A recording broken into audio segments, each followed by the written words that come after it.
सबों को जय यीशु यीशु सहाय प्रेज द लॉर्ड।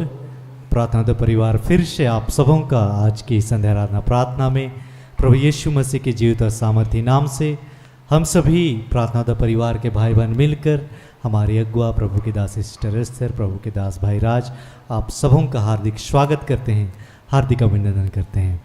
आशा है कि आप सबों पर ईश्वर के अनुग्रह, ईश्वर की कृपा, ईश्वर का प्रेम बना हुआ है। आप निरंतर प्रभु की आज्ञाओं, उसकी शिक्षाओं के अनुसार जीवन जीने का प्रयत्न कर रहे हैं। प्रभु जो हमसे बेहद प्रेम करते हैं वह हर दिन हमें अपने पास अपनी उपस्थिति में लेकर आते हैं कि हम हर दिन उसे सुने, उससे बातें करें, उससे सीखें और उसके जीवन के मार्ग पर चलें जैसा प्रभु हमें बतलाते हैं, सिखलाते हैं और हम उस ईश्वर से जीवन को पाएं। तो प्रभु ने आज के इस दिन में, इस समय में फिर से हम सबों को अपनी उपस्थिति में बुलाया है। तो आप सभी जहाँ कहीं भी हैं, जो हमारे संग ऑनलाइन यूट्यूब के माध्यम से जुड़े हैं, जो इस आराधना भवन में हैं, आइए हम फिर से एक मन होकर बड़े विश्वास के साथ, बड़े आनंद के साथ, बड़े ही उत्साह के साथ उस जीवित परमेश्वर के निकट आएँ, उसकी महिमा करें, उसकी स्तुति करें, उसकी आराधना करें। तो आज की इस आराधना प्रार्थना में मैं हूँ भाई भूषण, मेरी बाईं ओर है मेरी धर्मपत्नी बहन अंजना, साथ में है बहन कीर्ति, बहन सोनम और भाई ज्योतिष। आज की इस आराधना प्रार्थना में आरंभिक प्रार्थना करेंगी बहन कीर्ति, आराधना में अगुवाई करेंगी बहन सोनम और मैं। वचनों को मैं पढ़ूंगा और आज वचनों की उद्घोषणा और अंतिम विशेष आशीष की प्रार्थना होगी हमारी अगुआ प्रभु की दासी सिस्टर एस्थर के माध्यम से। तो आप सभी हमारे संग इस आराधना में बने रहें, एक दूसरे के लिए प्रार्थना करें बड़े विश्वास के साथ। और प्रभु आज के दिन में जो बातें हमें सिखलाना चाहते हैं, जो आशीष हमें देना चाहते हैं, उन हर एक बातों को, उन हर एक आशीषों को आज हम फिर से ग्रहण करने वाले हो पाए। तो आइए हम बड़े आनंद के साथ, उत्साह के साथ, बड़े विश्वास के साथ प्रभु की उपस्थिति में आते हैं और प्रार्थना में हम आगे बढ़ते हैं। धन्यवाद।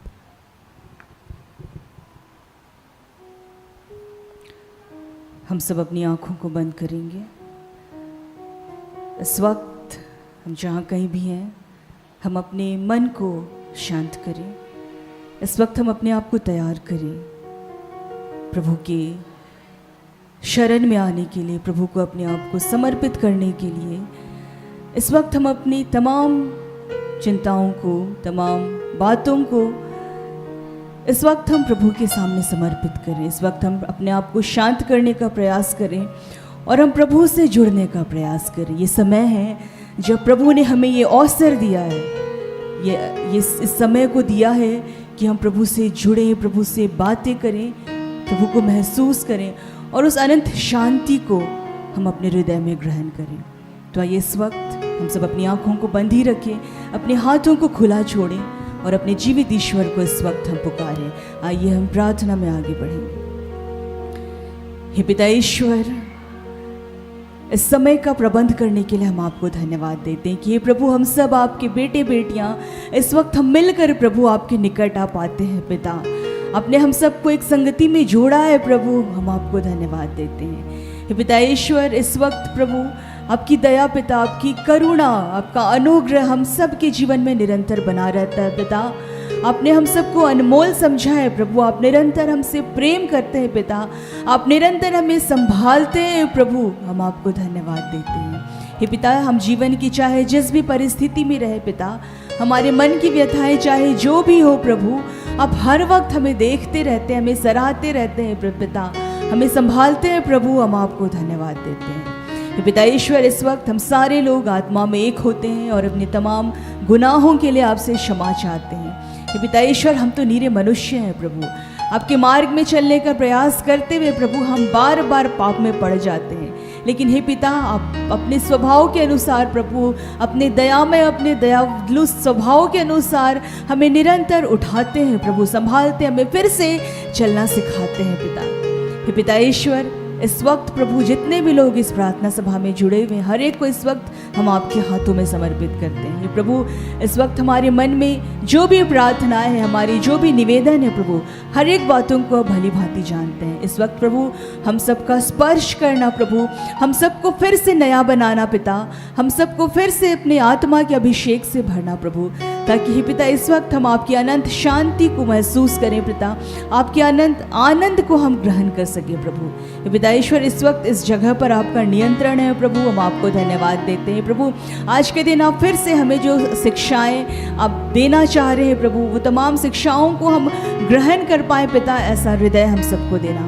ये पिता, जो भी आराधक होंगे, जो भी वक्ता होंगे, जिनके भी माध्यम से अंतिम आशीष की प्रार्थना होगी, हर एक पर आपका नियंत्रण है प्रभु। हर एक के मुखों को आपने स्पर्श किया है पिता, और उनके माध्यम से आपने अपनी अद्भुत महिमा को ले ली है प्रभु। हम आपको धन्यवाद देते हैं पिता। हम सब जितने भी सुनने वाले होंगे, हर एक के कानों को आपने खोला है पिता, और हम सब को आपने फिर से उस छुटकारा को दिया है। हर एक बंधनों से आपने हमें से एक एक जन को मुक्त किया है प्रभु। हम आपको धन्यवाद देते हैं हे पिता। हम सबका जुड़ना प्रभु आपकी अद्भुत महिमा के लिए है प्रभु। हम आपको धन्यवाद देते हैं पिता। इस प्रार्थना सभा को आपने सफल किया, इस जगह पर आपकी उपस्थिति बनी हुई है प्रभु। हम हर एक चीज़ों को इस वक्त हम आपके हाथों में समर्पित करते हैं। यूट्यूब को जो संचालित कर रहे हैं उन्हें आपके हाथों में समर्पित करते हैं। लाइट को, वाईफाई को, जितने भी इलेक्ट्रॉनिक सामान है, हर एक चीज़ों को हम आपके हाथों में समर्पित करते हैं प्रभु, कि हर एक चीज़ों पर आपका नियंत्रण है। इन तमाम प्रार्थनाओं को इस वक्त प्रभु हम आपके बेटे उद्धारकर्ता यीशु मसीह के नाम से मांग लेते हैं। दया से सुनिए और स्वर्ग के राज्य में ग्रहण कीजिए। आमीन। आइए हम आराधना में आगे जाएंगे।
प्रभु तेरी हो वंदना, यीशु तेरी आराधना।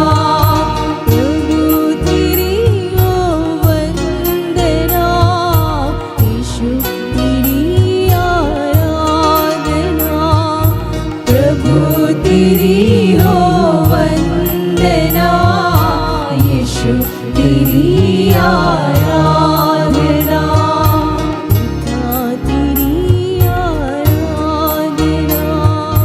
पिता तेरी आराधना, आत्मा तेरी आराधना, आत्मा तेरी आराधना।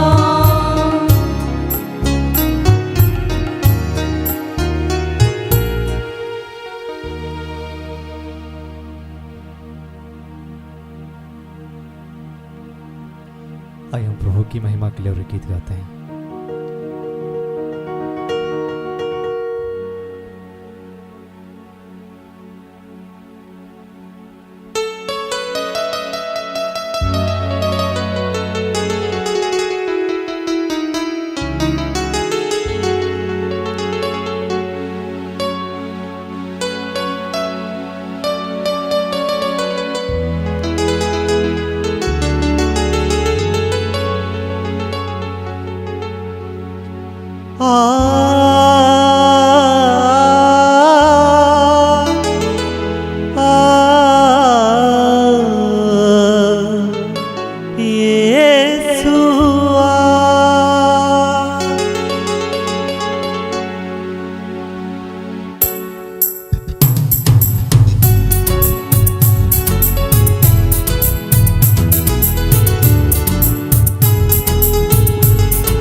आवाज में तुम हो, मेरी आराधना में तुम हो।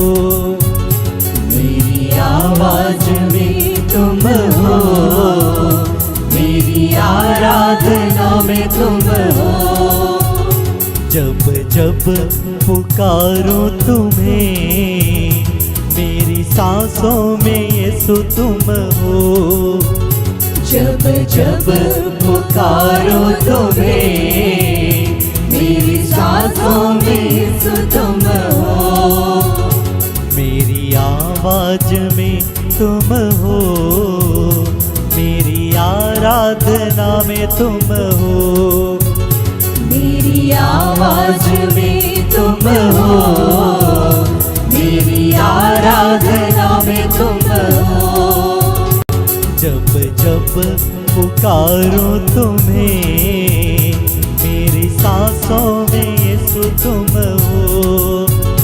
जब जब पुकारो तुम्हें, मेरी सांसों में यीशु तुम हो।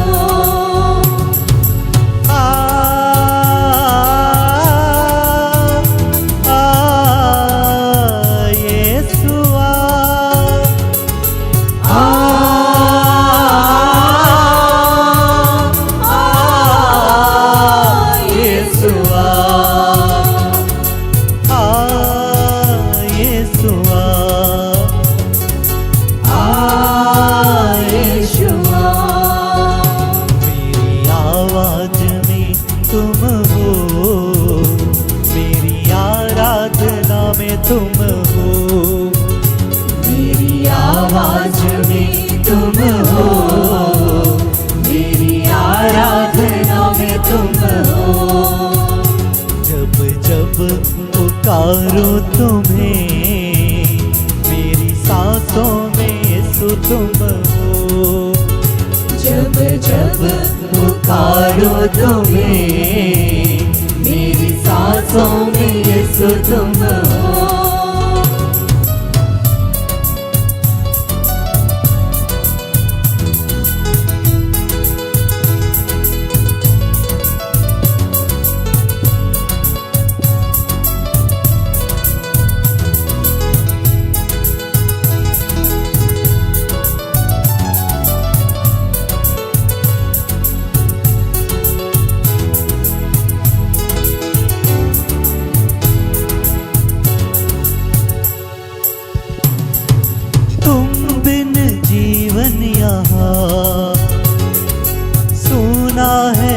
पल यहाँ, तुम बिन जीवन यहाँ, सूना है हर पल यहाँ। तुम बिन जीवन यहाँ, सूना है हर पल यहाँ। तुम बिन जीवन यहाँ, सूना है हर पल यहाँ। तुमको निगाहे मेरी,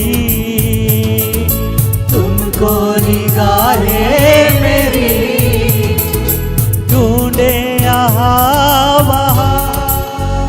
मेरी आवाज में तुम हो, मेरी आराधना में तुम हो। जब जब पुकारो तुम्हें, मेरी सांसों में यीशु तुम हो। मेरी आवाज में तुम हो, मेरी आराधना में तुम हो। मेरी आवाज में तुम हो, मेरी आराधना में तुम हो।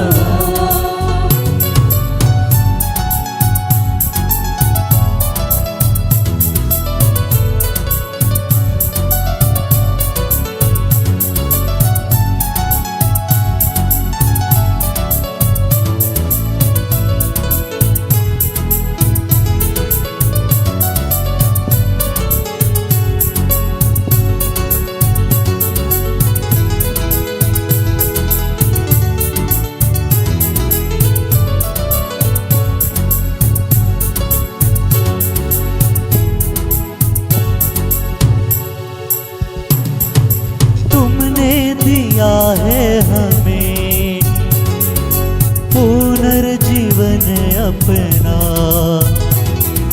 तुमने दिया है हमें पुनर्जीवन अपना।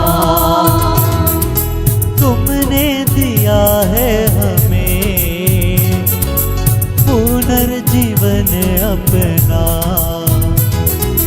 तुमने दिया है हमें पुनर्जीवन अपना। पाप मिटा के मेरे, पाप मिटा के मेरे, क्या क्या न तूने सहा।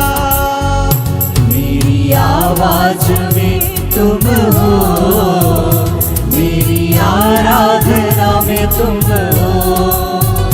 जब जब पुकारो तुम्हें, मेरी सांसों में यीशु तुम हो। मेरी आवाज में तुम हो, मेरी आराधना में तुम हो। मेरी आवाज में तुम हो, मेरी आराधना में तुम हो। जब जब पुकारो तुम्हें, मेरी सांसों में यीशु तुम हो। जब जब पुकारो तुम्हें, मेरी सांसों में यीशु तुम हो।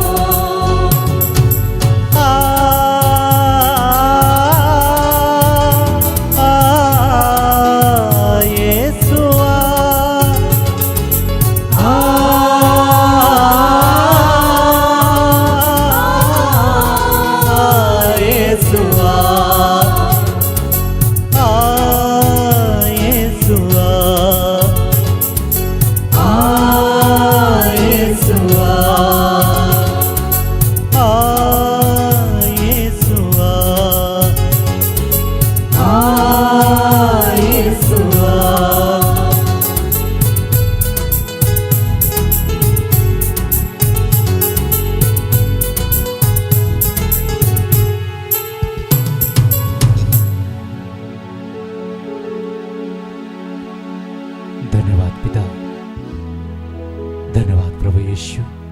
तेरी महिमा हो, तेरी स्तुति, तेरी आराधना प्रभु। फिर से सब कुछ आपके हाथों सौंपते समर्पित करते हुए इस आराधना को, इस प्रार्थना को हे पिता, हम यीशु नाम में आपको चढ़ाते हैं, सुनकर अपने स्वर के राज में ग्रहण कीजिए। आमीन।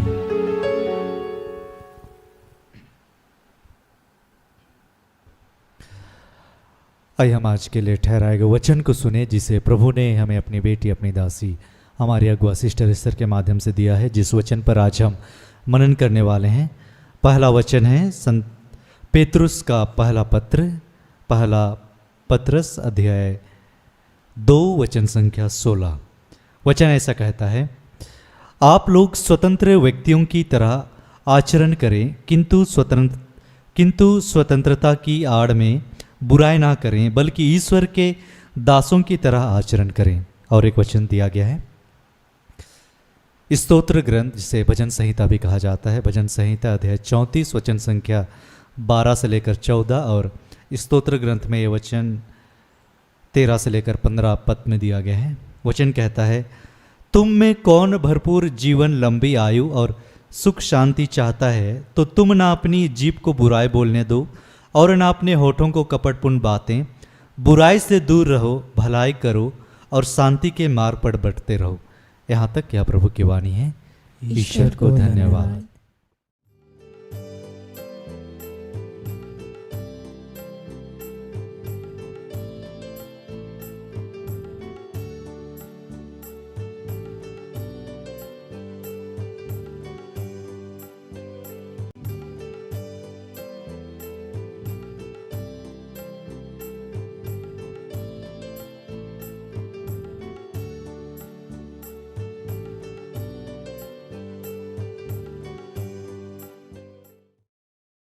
सबों को प्रार्थना योद्धा परिवार की ओर से प्रेज द लॉर्ड। जय यीशु सहाय। आइए इस घड़ी हम सभी वचन में जुड़ने का प्रयास करेंगे, अपनी आंखों को बंद करेंगे।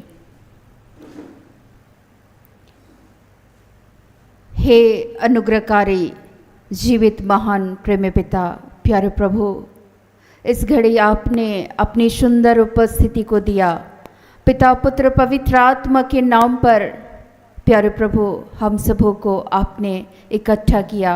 पिता परमेश्वर, आज के दिन को बहुत सारे भाई बहनें देखना चाहते थे, संगति करना चाहते हैं, किंतु वे नहीं कर पाए। प्यारे प्रभु, इस घड़ी उन सबों पर अपनी दया और अपनी करुणा को उन पर भी वर्षा पिता, ताकि वो भी आपके निकट आए, आपको जाने, आपको पहचाने। प्यारे प्रभु, हे पिता परमेश्वर, हम सबों के अंदर में प्यारे प्रभु कोई योग्यता नहीं, हम जैसे अयोग्यों को तू चुनता है पिता, अपने नाम की महिमा के लिए। हे पिता, आज पवित्र आत्मा की अगुवाई में अपने वचन का प्रकाश दे, वचन के एक एक मर्म को हम सबों के बीच में प्रकट करने के लिए आपकी आत्मा की मांग करते हैं। पर प्रभु, हे पिता, जब भी आपका पवित्र वचन रूपी बीज एक एक के जीवन में बोया जाए, वो 100 गुना फलवंत हो। हे पिता, अंधकार की ताकत किसी भी रूप से किसी के जीवन के विरुद्ध किसी भी रूप से कार्य न करे, बल्कि पिता परमेश्वर अपनी आशीष अनुग्रह को पवित्र आत्मा के द्वारा उंडेलने के लिए धन्यवाद करते हुए,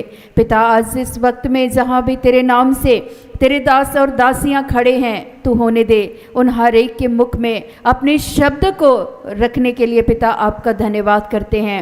धन्यवाद करते हैं पिता, तूने आज के दिन को आशीषित किया प्यारे प्रभु, और होने दे पिता हम सबों के पापों को तूने यीशु नाम में क्षमा किया।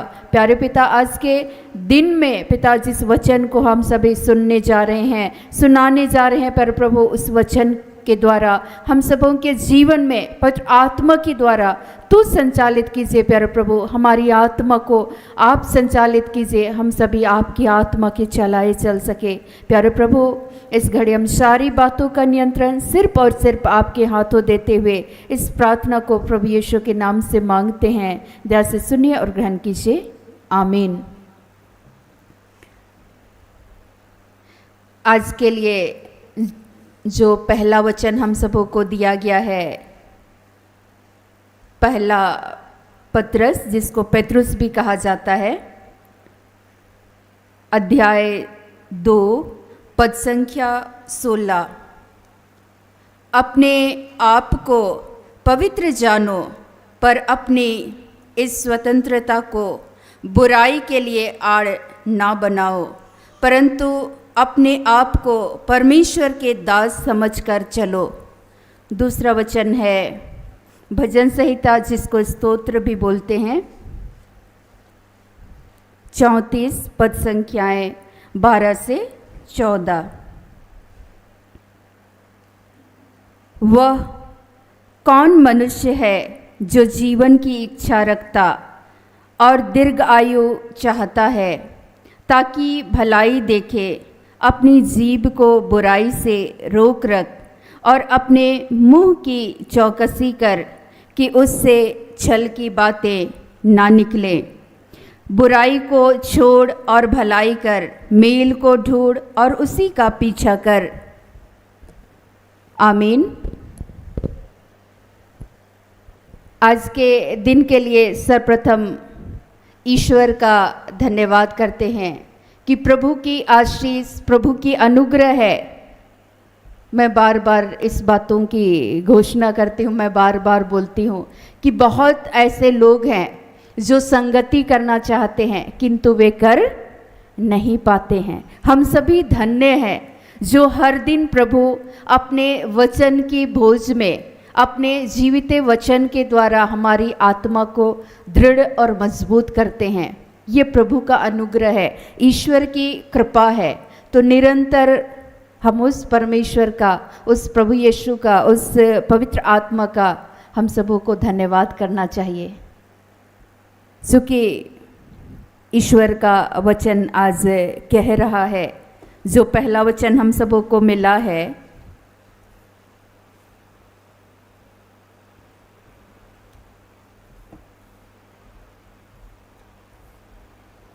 अपने आप को स्वतंत्र जानो, पर अपने इस स्वतंत्रता को बुराई के लिए आड़ ना बनाओ, परंतु अपने आप को परमेश्वर के दास समझकर चलो। ईश्वर आज ये बतलाना चाहते हैं कि हम सबों को आज ईश्वर आज़ादी दे रखे हैं, स्वतंत्रता को दे रखे हैं। ईश्वर का वचन कहता है, यूहन्ना, जिसको योहन भी बोलते हैं, योहन के सुसमाचार 8 पद संख्या 32 से 34, 36 में भी हम लोग पढ़ेंगे, तुम सत्य को जानोगे और सत्य तुम्हें स्वतंत्र करेगा। यीशु मसीह अक्सर हम सबों के जीवन में हमें हर बंधनों से यीशु ने क्या किया है? आज़ाद किया है, स्वतंत्र किया है, और हम स्वतंत्र होने के लिए बुलाए गए हैं। लेकिन ईश्वर बोल रहे हैं कि पौलुस के द्वारा जो ये पत्र लिखा गया है, पौलुस इस बातों को भली भांति समझाते हैं, कहीं ये स्वतंत्रता तुम्हारे लिए बुराई का कारण ना बने, पाप का कारण ना बने। अब हम लोग इसमें देखते हैं कि आज अपने अपने अनुसार, धर्म के अनुसार जीवन जीने की ये आज़ादी हम भारत देश को मिली है या नहीं मिली है? मिली है ना।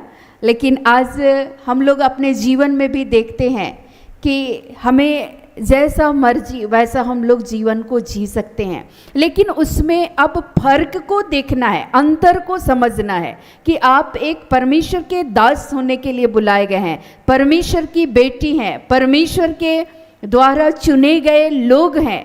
आज हम एक दासी हैं परमेश्वर के द्वारा, आप परमेश्वर की दासी हैं, आप परमेश्वर के दास हैं, जिसे परमेश्वर ने बुलाया है अपने नाम की महिमा के लिए। लेकिन ईश्वर बोल रहे हैं कि अपने आप को स्वतंत्र जानो, पर अपनी इस स्वतंत्रता को बुराई की आड़ ना बनाओ। आज माता पिता, मैं उदाहरण दे रही हूँ, माता पिता अपने बच्चे को घर से स्कूल में या कॉलेज में डाल देते हैं, लेकिन बच्चे जिस आज़ादी के साथ, जिस स्वतंत्रता के साथ, जिस विश्वास के साथ माता पिता अपने बच्चे को छोड़ते हैं स्कूल में या कॉलेज में, लेकिन क्या बच्चे वहाँ जाकर ईमानदारी से अपनी पढ़ाई को करते हैं? बिल्कुल भी नहीं। वे बच्चे उस स्वतंत्रता का नाजायज़ फायदा उठाते हैं। कल ही एक काउंसलिंग में बैठे हुए थे, उसकी मम्मी फूट कर, एक बच्ची की मम्मी आई हुई थी और वो बच्ची आई हुई थी साथ में, और फूट करके उसकी माता रो रही थी। लेकिन उस बच्ची को मैं देख रही थी, उसके चेहरे को। उस बच्ची के अंदर में कोई शिकन नहीं कि मेरा पढ़ाई चला जाएगा, मुझे हॉस्टल से निकाल दिया गया, स्कूल से निकाल दिया गया, कोई गम नहीं है। बस थोड़ा सा रोई, लेकिन उसकी मम्मी जैसे रो रही थी, मैं उसके चेहरे को देख रही थी कि वो बच्ची मुस्कुरा रही थी, और मम्मी सोच सोच के परेशान है कि मेरी बेटी का भविष्य क्या होगा, और इसलिए वो रो रही है क्योंकि मुझे बार बार स्कूल चेंज करना पड़ रहा है इस बच्ची की वजह से। ये बच्ची कहीं भी निकल के चली जाती है और उसकी आदतें ऐसी हो गई है कि कुछ गलत आदतों की वजह से उन्हें स्कूल से और हॉस्टल से उन्हें बाहर कर दिया गया। तो जो स्वतंत्रता और जिस विश्वास के साथ माता पिता ने उसको भेजा, क्या उस बच्ची ने उस स्वतंत्रता का, जिस स्वतंत्रता के लिए परमेश्वर ने हम सबों को बुलाया है, क्या उन्होंने सदुपयोग किया? नहीं। आज फर्क को समझना है, और यीशु मसीह भी हमें आत्मिक रूप से स्वतंत्र करते हैं। जब हम स्वतंत्र होने के लिए बुलाए गए हैं, उसके दास हैं, तो सबसे पहले अगर आप अपने माता पिता पर विश्वास करते हैं, आप ईश्वर के बच्चे हैं, आप इस बातों को मानते हैं कि यीशु मसीह ने आपको आज़ाद किया है, तो आप अपने कार्यों को सर्वप्रथम, ये स्वतंत्रता, आज मैं प्रार्थना कर रही थी, ये स्वतंत्रता एक बलिदान चाहता है। ये स्वतंत्रता ये चाहता है कि हम ईमानदार रहें, ईमानदारी से अपना जो कार्य है उस कार्य को करें। अगर आपको एक दासी, जैसे मुझे परमेश्वर ने एक दासी के रूप में बुलाया, तो मेरी बुलाहट अलग है, और मेरी जो बुलाहट है कि मैं प्रार्थना करूं, और जिसका अभिषेक परमेश्वर ने दे रखा है उस कार्य को मैं ना करूं और दे रहूं, तो क्या मैं ईश्वर के प्रति वफादार हूं? ईश्वर तो स्वतंत्र कर दिए, स्वतंत्र होने के लिए बुलाए गए हैं, लेकिन ये स्वतंत्रता की आड़ में कहीं ना कहीं हम ईश्वर के प्रति बेईमान हो चुके हैं। हुए हैं या नहीं हुए हैं? अगर हम सो रहे हैं, अपने कार्यों को नहीं कर रहे हैं, एक शिक्षक है या किसी बैंक में या कोई इंजीनियर है, लेकिन वो अपने कार्यों को नहीं कर रहे हैं, वे सोच रहे हैं अच्छा मेरे बॉस तो अभी नहीं देखेंगे, लेकिन आपके सबसे बड़े बॉस, जिसने आपको बनाया, जिसने आपको भेजा, जिसने आपको नियुक्त किया, क्या आप उसके प्रति वफादार हैं? सबसे पहले देखना है। और ये स्वतंत्रता बलिदान चाहता है। यीशु मसीह आज हम सबों को स्वतंत्र किए हैं, और ये चाहते हैं आपके आत्मिक जीवन में क्यों बढ़ोतरी नहीं हो रही है? इसका मुख्य कारण ये है कि कहीं ना कहीं, मैं बार बार, कभी कभी बुरा लगता है जब मैं देखती हूँ कि कई बार हम लोग अपने कार्यों के प्रति ईमानदार नहीं रहते हैं। मुझे कभी कभी बुरा लगता है। कुछ समय पहले एक बहुत बड़े सेवकाई हैं, आप लोग भी जानते हैं, लेकिन मैं उससे खुलकर नहीं बोलूँगी। उस सेवकाई से जुड़े हुए कुछ यूथ, वहाँ के जो लीडर थे, वे सारे लोग आए और उन्होंने कहा कि हम लोग मिलना चाहते हैं। मैंने कहा अच्छी बात है, रिक्वेस्ट किया पहले। मैंने कहा कि ठीक है, आप लोग आ जाइए, कल आ जाइए मिलने के लिए, आप लोगों को समय दिया जाएगा। आप लोग समय पर पहुँचे। वे सारे लोग आए, लेकिन जैसे ही मैं उन लोगों से बातें कर रही थी, वे यूथ थे, मैं यूथ के साथ यूथ के सदृश में उनके जैसा मैं बातचीत कर रही थी। मैंने कहा कि जब भी प्रोग्राम होता है तो आप लोगों का ध्यान कहीं और रहता है। वचन की घोषणा होती है, आप लोग सोचते हैं अच्छा हम क्या खाएंगे, क्या पहनेंगे, इसका ध्यान है, लेकिन आपको इस बात का ध्यान नहीं रहता है कि वचन की घोषणा क्या हो रही है, प्रभु आज क्या कह रहे हैं। और आप स्वतंत्र होने के बजाय उस जगह पर आप कहीं ना कहीं गुलाम हो रहे हैं, क्योंकि आपका ध्यान कहीं और है, आपका फोकस डाइवर्ट हो चुका है। आप स्वतंत्र होने के लिए बुलाए गए हैं। यीशु मसीह हमें अंश अंश करके बदलता है, लेकिन उस दिन आपके जीवन में जिस बदलाव को परमेश्वर देना चाहते थे, आप पर अपनी अनुग्रह को बरसाना चाहते थे, लेकिन आपका ध्यान तो कहीं और है। परमेश्वर बोलने के लिए, सुनाने के लिए तैयार है, तत्पर है, लेकिन आपके अंदर भी तो वो भूख, वो प्यास होना चाहिए। ईश्वर बोलते हैं धन्य है वे जो धर्म के भूखे और प्यासे हैं, वे तृप्त किए जाएंगे। मैंने उन तमाम यूथ से मैंने ये आग्रह किया कि आप लोगों का ध्यान कहीं और होता है। आप, वचन कहता है कि अपने आप को स्वतंत्र जानो, पर अपनी इस स्वतंत्रता को बुराई के लिए आड़ ना बनाओ, परंतु अपने आप को परमेश्वर के दास समझकर चलो। अब वे यहाँ लिखता है कि इस स्वतंत्रता को बुराई के लिए आड़ ना बनाओ। अब वे जो यूथ हैं वहाँ बैठे हुए हैं और जो वक्ता हैं, जब वे वचन की घोषणा कर रहे हैं तो उन बच्चों के ध्यान को कैसे वो शैतान डाइवर्ट करता है। वचन पर फोकस ना जा करके सीधे धीरे धीरे करके शैतान उन्हें गुलाम बना रहा है, बुराई की आड़ में उन्हें अपने अधीन कर रहा है। वे लोग सोच रहे हैं अच्छा काश ये मेरे लाइफ पार्टनर होती तो बहुत अच्छा होता। मैंने उन लोगों से पूछा कि आप लोगों के मन में ऐसा चलता है? तो बोले कि हाँ। आप लोग करते क्या हैं? हम बोले आप लोग बड़े बड़े अधिकार यीशु मसीह आप लोगों को देने वाले हैं। जब आज आप छोटी छोटी बातों में ईमानदार नहीं रह सकते हैं, जहां आपको एक आज़ादी, जहां आपको एक स्वतंत्रता मिली है, लेकिन खुलकर आप आत्मा से भरने के बजाय आपका जो संगति है, आप बुराई की आड़ में धीरे धीरे करके शैतान अपने वश में कर रहा है। आप कहाँ स्वतंत्र हो रहे हैं? हर दिन, चूंकि 2 कोरिन्थ 3:17 में लिखता है कि परमेश्वर का आत्मा हमें अंश करके बदलता है। ईश्वर का आत्मा हमें स्वतंत्र करता है, अंश करके बदलता है। आपके जीवन में जो बदलाव होना चाहिए, वचन को सुनने के द्वारा और बदलने की जगह आप बुराई के आड़ में कहीं ना कहीं क्या हो रहे हैं? फंसते चले जा रहे हैं।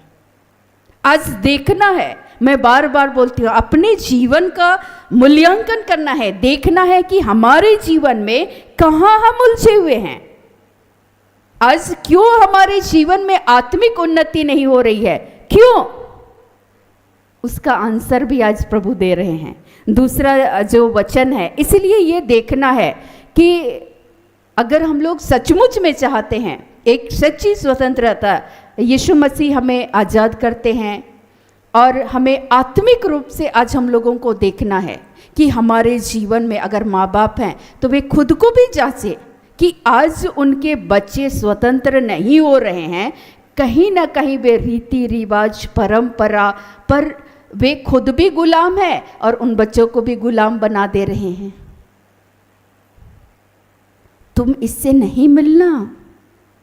ये दूसरे कलीसिया के लोग हैं, ये दूसरे धर्म के लोग हैं, ये दूसरी जाति के लोग हैं। क्या आप स्वतंत्र हैं? यीशु मसीह केवल किसी एक धर्म के लिए आए थे? ईसाई लोगों के लिए आए थे? नहीं। आज देखना है, आज हमारा नजरिया बदलना चाहिए, हमारा जीवन शैली बदलना चाहिए। जिस यीशु मसीह को हम ले करके चलते हैं, जिसने अपने आत्मा को डाला है हमारे अंदर में, हम सबों को यीशु मसीह ने अपने प्रतिरूप, ईश्वर ने अपने प्रतिरूप बनाया, अपने श्वास को दिया और अपने समान स्वतंत्र होने के लिए बुलाए गए हैं। लेकिन ईश्वर बोलते हैं, इसीलिए प्रवक्ता में बहुत सुंदर लिखा हुआ है, वहाँ लिखता है 15:11 से जब हम लोग आगे पढ़ेंगे, तुम्हारे सामने में जीवन, मृत्यु, भलाई, बुराई दोनों रखी गई है। यदि तुम चाहते हो तो आज्ञाओं का पालन कर सकते हो। ये भी तुम्हारी इच्छा पर निर्भर है। स्वतंत्र हो गए हैं हम लोग। चाहते हो तो मानो, नहीं चाहते तो मत मानो। और जिस दिन आप नहीं मानिएगा उस दिन आप बुराई की आड़ में फंस जाएंगे। आपके जीवन में तरक्की नहीं होने का मुख्य कारण ये है। प्रभु हर जगह हमें स्वतंत्र करते हैं। आपको जीवन जीने के लिए आज स्वतंत्रता दी गई है। परमेश्वर ने मुझे सीधे तौर पर कहा, जब परमेश्वर अपने बुलाहट के लिए बुलाए, अपनी योजना के तहत ईश्वर के कार्यों को करने के लिए, मैं सोच रही थी प्रभु मैं घर में जो काम करती हूँ मैं वही काम करूँगी, और जो बिजनेस चल रहा है वो भी मैं करूँगी, और तीसरी बात है कि मैं आपके सेवा के कार्यों को भी करूँगी। बाकी मेरे जीवन में मेरी नहीं तेरी इच्छा पूरी हो। लेकिन मेरी जो चाहत है प्रभु, क्या मैं अपनी बातों को नहीं रख सकती हूँ? आप पिता हैं, आप सुन लीजिए मेरी बातों को। लेकिन मैंने लास्ट लाइन जोड़ दिया कि प्रभु इसमें मेरी नहीं बल्कि तेरी इच्छा पूरी हो। लेकिन परमेश्वर ने कहा कि जिस कार्य के लिए मैंने तुझे बुलाया है तुम सब कुछ त्याग कर मेरे पीछे हो ले। अब मेरे लिए बहुत कठिन था, क्योंकि हम कहीं ना कहीं बंधे हुए हैं, कहीं ना कहीं हम गुलाम हैं, कहीं ना कहीं जिस परमेश्वर ने यीशु के नाम से हमें स्वतंत्र होने के लिए हम सभी बुलाए गए हैं और यीशु के नाम से स्वतंत्र हैं, लेकिन कहीं ना कहीं हम लोग गुलाम हैं। और मैं भी घर की गुलाम थी, अपने परिवार और अपने प्रियजनों की मैं गुलाम हो चुकी थी कहीं ना कहीं। और वही बातें धीरे धीरे करके मुझे अपनी ओर खींच रही थी। और ईश्वर बोल रहे थे, बेटा चाहते हो तो मान लो मेरी बात, मैंने तुम्हारे जीवन का चुनाव किया है, चाहते हो तो तुम मानो, तुम मेरे नाम से बड़े बड़े चिन्ह और चमत्कार करोगे, मेरे नाम से अद्भुत चिन्ह और चमत्कार प्रकट होंगे, सामर्थ्य के कार्य प्रकट होंगे। जिस बात के लिए प्रार्थना करोगे वह हाँ और आमीन के साथ पूरी होंगे, परमेश्वर वायदा कर रहे थे। लेकिन मैं आपको बताऊं कि कहीं ना कहीं बंधे हुए थे, वो मुझे अपनी ओर खींचता था, बार बार खींचता था। आत्मा और शरीर दो भाग है, और शरीर हमें अपनी लालसा, अपनी अभिलाषा उसकी ओर खींचता है। मुझे परिवार से कहीं ना कहीं जो लगाव था वो मुझे अपनी ओर खींच रही थी। मैं सोच रही थी कि प्रभु मैं इस घर से चली जाऊंगी, मेरे साथ रहने वालों का क्या होगा, वे कैसे खाना खाएंगे, कैसे जीवन को जिएंगे। जब तुम नहीं थी तब तो वे जीवन को जी रहे थे। ईश्वर को ही हम लोग समझाने लगते हैं। ईश्वर ने कहा कि सारी बातें परमेश्वर के हाथ में सौंप दो, और तुम जिस काम के लिए मैंने तुझे बुलाया है पीछे मुड़कर नहीं देखना। मैं 3 या 4 साल तक घर नहीं गई थी, कितना कठिन होगा। लेकिन निश्चय ही आज मैं परमेश्वर पिता का धन्यवाद करती हूँ कि परमेश्वर ने उस तमाम बंधनों से क्या किया, आजाद किया। बाकी लोग भी स्वतंत्र होंगे, बाकी लोग भी यीशु को जानेंगे, लेकिन तुम मेरे पीछे जो चली हो फिर पीछे मुड़कर नहीं देखना। बाकी मेरे जीवन का क्या होगा, परिवार के जो भी सदस्य रहते थे उनका क्या होगा, इसका परवाह किए बिना तू आगे बढ़। मुझे नहीं पता कि कहाँ रुकना है, कहाँ जाना है, लेकिन जिस सफ़र के लिए परमेश्वर ने बुलाया, जिस स्वतंत्रता के लिए परमेश्वर ने बुलाया, तू निधड़क होकर कार्य कर। यीशु के बारे में लोगों को बता। आज लोग नहीं जानते हैं, इसीलिए उस गुलामी में, उस पाप के जकड़नों में वे जकड़े हुए हैं। और वो क्या है आज मैं आप सबों को बताना चाहूँगी। ईश्वर बोलते हैं कि परंतु अपने आप को परमेश्वर के दास समझकर चलो। अगर आप परमेश्वर ने मुझे बुलाया, मेरे भी गार्जियन नहीं थे, मैं भी घूम फिर सकती थी, मैं भी मस्ती भरा जीवन को जी सकती थी, मैं भी घर से बाहर मैं रह सकती थी। जैसे लोग घर से निकल जाते 2-3 दिन अपने दोस्ती यारी के यहाँ रहते हैं, जीवन को जीते हैं। लेकिन परमेश्वर का एक अनुग्रह था, परमेश्वर की एक कृपा थी। मैं सोचती थी कि नहीं, वो देख रहे हैं, और जिस विश्वास के साथ मुझे छोड़ा गया है, आज वो इस संसार में नहीं है, लेकिन एक जिम्मेदारी को दी गई है, उसे मुझे पूर्ण ईमानदारी के साथ निभाना है। मेरे जो सर्किल के जो मेरे फ्रेंड्स थे, मेरे जो दोस्त थे, वे कितनी बार वे गुस्सा हो गए, वे क्रोधित हो गए। उन्होंने कहा कि ये दोस्ती आज से ख़त्म। मैं बोली ख़त्म, सब खत्म, कोई बात नहीं। क्योंकि वो लोग जैसा चाहते थे कि चलो हम लोग घूमने के लिए चलते हैं कहीं, तो मैं सीधे ना कर देती थी। तो वे कहते थे कि आज के बाद ये दोस्ती यहीं खत्म, तो मैं बोलती थी ठीक है खत्म, उस परमेश्वर के लिए। ये लोग धोखा दे सकते हैं, लेकिन मेरा जो परमेश्वर है, जो हमें सच्ची स्वतंत्रता, सच्ची आज़ादी जो देता है, वो हमें कभी भी धोखा नहीं देंगे। इस विश्वास के साथ मैं चलती रही। दोस्ती टूटा नहीं, वे मुंह से जरूर बोलते थे, लेकिन वो समाप्त नहीं हुई। और अंततः वे लोग भी एक अच्छे बच्चे की तरह बाद में बोलते थे अच्छा ठीक है फिर हम लोग नहीं चलते हैं। अभी वर्तमान समय में हमारा जो पढ़ाई का कार्य है, इस पढ़ाई पे हमें फोकस करने की ज़रूरत है। मैं बोलती थी कि ठीक है, परमेश्वर को धन्यवाद हो, ईश्वर को महिमा मिले इससे कि ईश्वर हम सबों को आज्ञाकारी बनाए। मैं बोलती थी ये पल दोबारा लौट के नहीं आएगा। अब बाद में जिस दिन आप सेटल हो जाओगे आप घूमोगे फिरोगे, लेकिन आज अगर अपने माता पिता के धन से रुपये से आप घूम रहे हो, कहीं ना कहीं आपके माता पिता आपको स्वतंत्र करके भेज रहे हैं, लेकिन क्या इस स्वतंत्रता की आड़ में आप उस पैसों के द्वारा आप कहीं भोग विलास का जीवन तो नहीं जी रहे हैं? आप कहीं इस बुराई के आड़ में कहीं ना कहीं आप फंस तो नहीं रहे हैं? मैं एक परिवार को मैं जानती हूँ और वो उनकी गार्जियन पिता नहीं रहे और पेशे से वो एक शिक्षिका हैं। मैं कुछ बातों को सरल करके मैं बताना चाहूँगी। और उसने बड़े विश्वास के साथ अपनी बेटी को एटीएम दे रखा था और उसमें काफ़ी पैसे थे, रुपये थे, और बेटी कहीं घूमने चली गई और एक बार में 5 लाख रुपया उड़ा के चली गई। स्वतंत्र होने के लिए बुलाए गए हैं ना। अरे जी लेना है जिंदगी। आज फर्क को समझना है, क्या आप उसका सदुपयोग कर रहे हैं, क्या आप दुरुपयोग कर रहे हैं? आज दोनों में फर्क को समझना है। और माँ बेचारी फूट फूट कर रो रही है कि मैं कितना मेहनत करके ये इनकम हुआ और मेरी बेटी भोग विलास में उड़ा दी। गलातियों में परमेश्वर का वचन लिखता है, गलाती 5 पद संख्या 13, हे भाइयों, तुम स्वतंत्र होने के लिए बुलाए गए हो, परंतु ऐसा ना हो कि यह स्वतंत्रता शारीरिक कामों के लिए अवसर बने, वरन प्रेम से एक दूसरे के दास बनो। वो शारीरिक कामों, शारीरिक लालसा और उस अभिलाषा के पीछे वो भागने लगी और उस भागने के क्रम में, उस लालसा की तृप्ति करने के क्रम में सारे पैसों को उसने उड़ा दिया। वो क्या अच्छी स्वतंत्रता थी? भोग विलास का कारण बनी ये आज़ादी। उसके बाद किस विश्वास के साथ उसके माँ बाप छोड़ेंगे?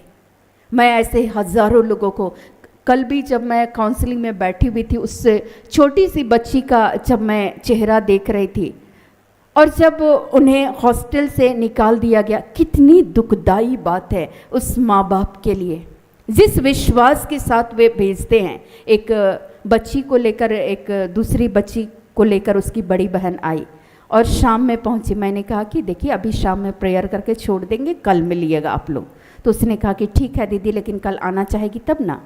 तो मैंने कहा कि आएंगे, प्रभु के नाम से जरूर आएंगे। और मैं छोड़ दी प्रेयर करने के बाद। रात को एक रात था, वो बच्ची सोच रही थी मुझे एक लोग बहुत आज़ादी, बहुत स्वतंत्रता के साथ एकदम फ्रीडम जीवन को जीते हैं, मैं भी ऐसा जीवन जीना चाहती हूँ।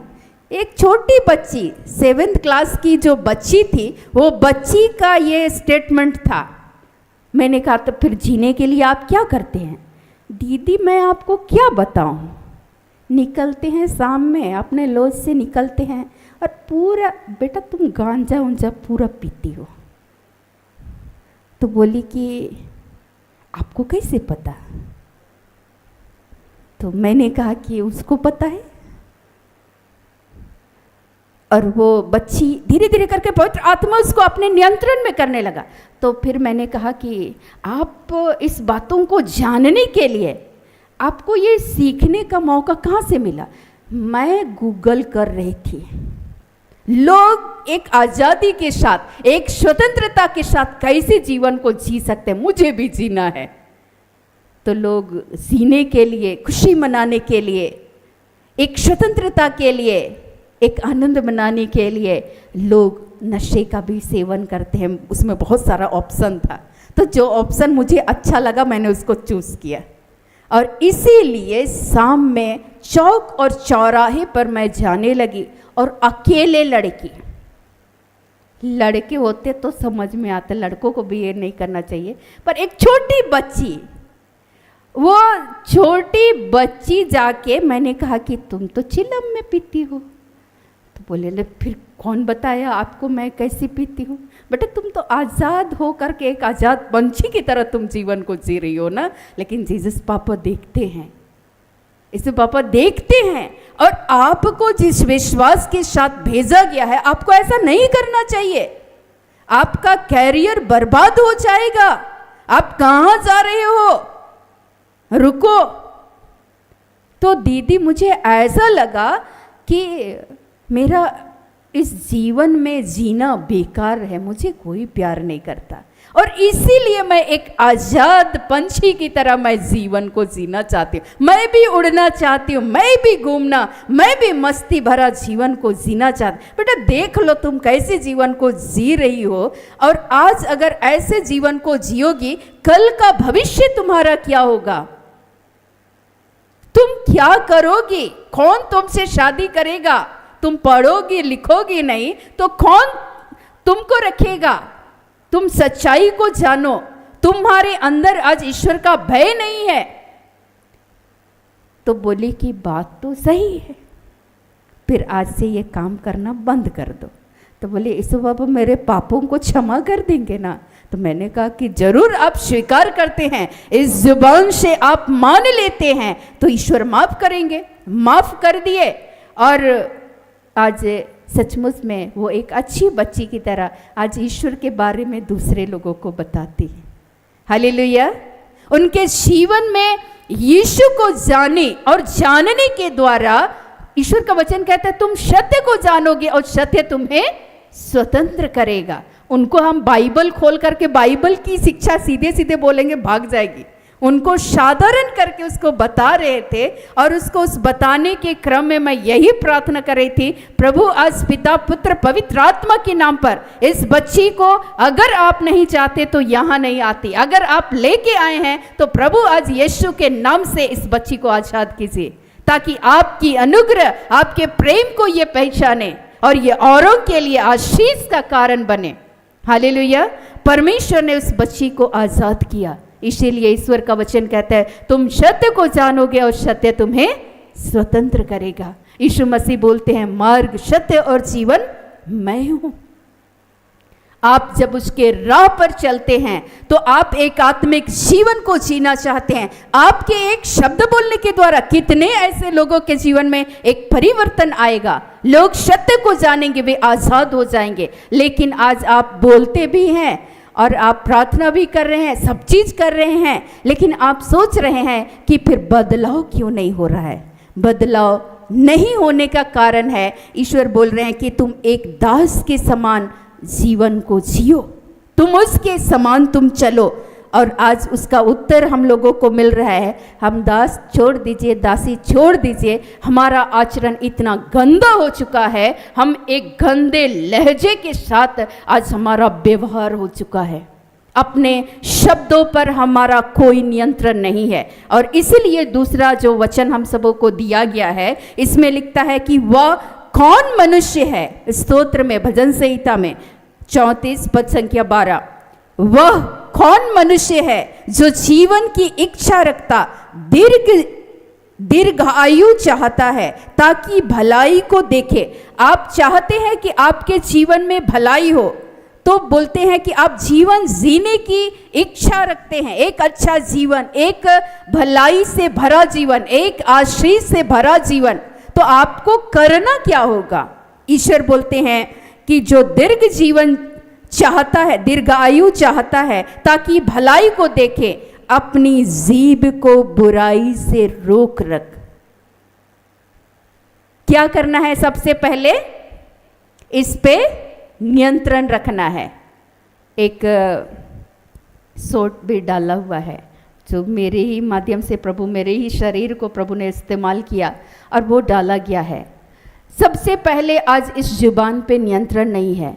ईश्वर हमारे जीवन में खाने पीने की उत्तम वस्तुओं को प्रभु ने दे रखा है, लेकिन कई बार इस खाने पीने की वजह से भी, वचन में बहुत सारी बातें लिखी गई है, इस खाने पीने की वजह से भी आज हमारा अपना समय हम बर्बाद कर रहे हैं, हम अस्वस्थ हो जा रहे हैं।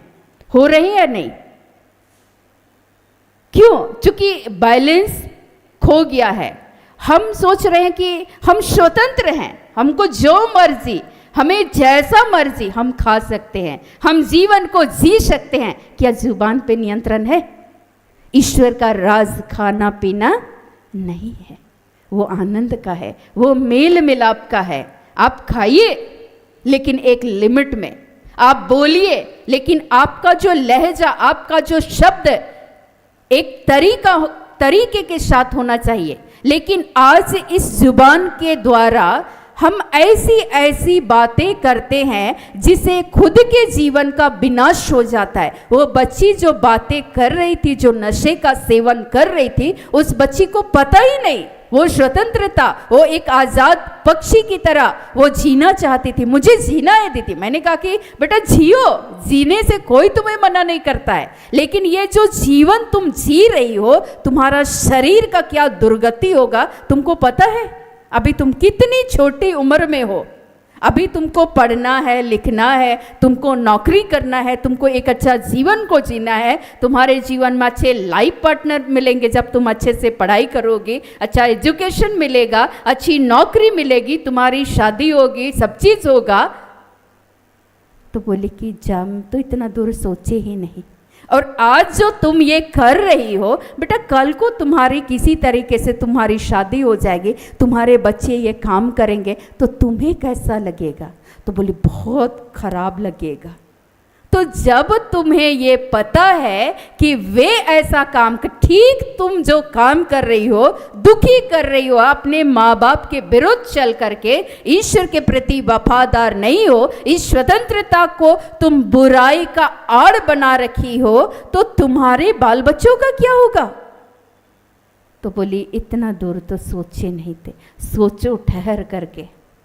तो बोली कि ठीक है, यीशु पापा से मेरे लिए प्रार्थना कर दीजिएगा कि मैं इसे दोबारा ना करूं। आज से ठीक 2-3 महीने पहले एक बहन आई, एकदम दुबली पतली, और ईश्वर बता रहे थे ये पूरी तरीके से नशे की आदि में ये बहन डूब चुकी है, बहुत गंदे तरीके से। मैंने कहा कि आप बार बार हॉस्पिटल में जाके आपको एडमिट कर दिया जाता है? तो बोली कि हाँ मैं बीमार पड़ जाती हूँ। फिर जब मैं निकलती हूँ ना दीदी, तो मन नहीं लगता है। तो मन लगाने के लिए हर एक दूसरे दिन में मैं 1000-2000 रुपये मैं उड़ा देती हूँ। तुम्हारी मम्मी क्या करती है? तो बोली कि पेशे से एक नर्स है। एक नर्स का इनकम क्या होगा? तुम अपने कमाई से पियो, क्यों तुम उसको दुखी कर रही हो? चुप हो गई।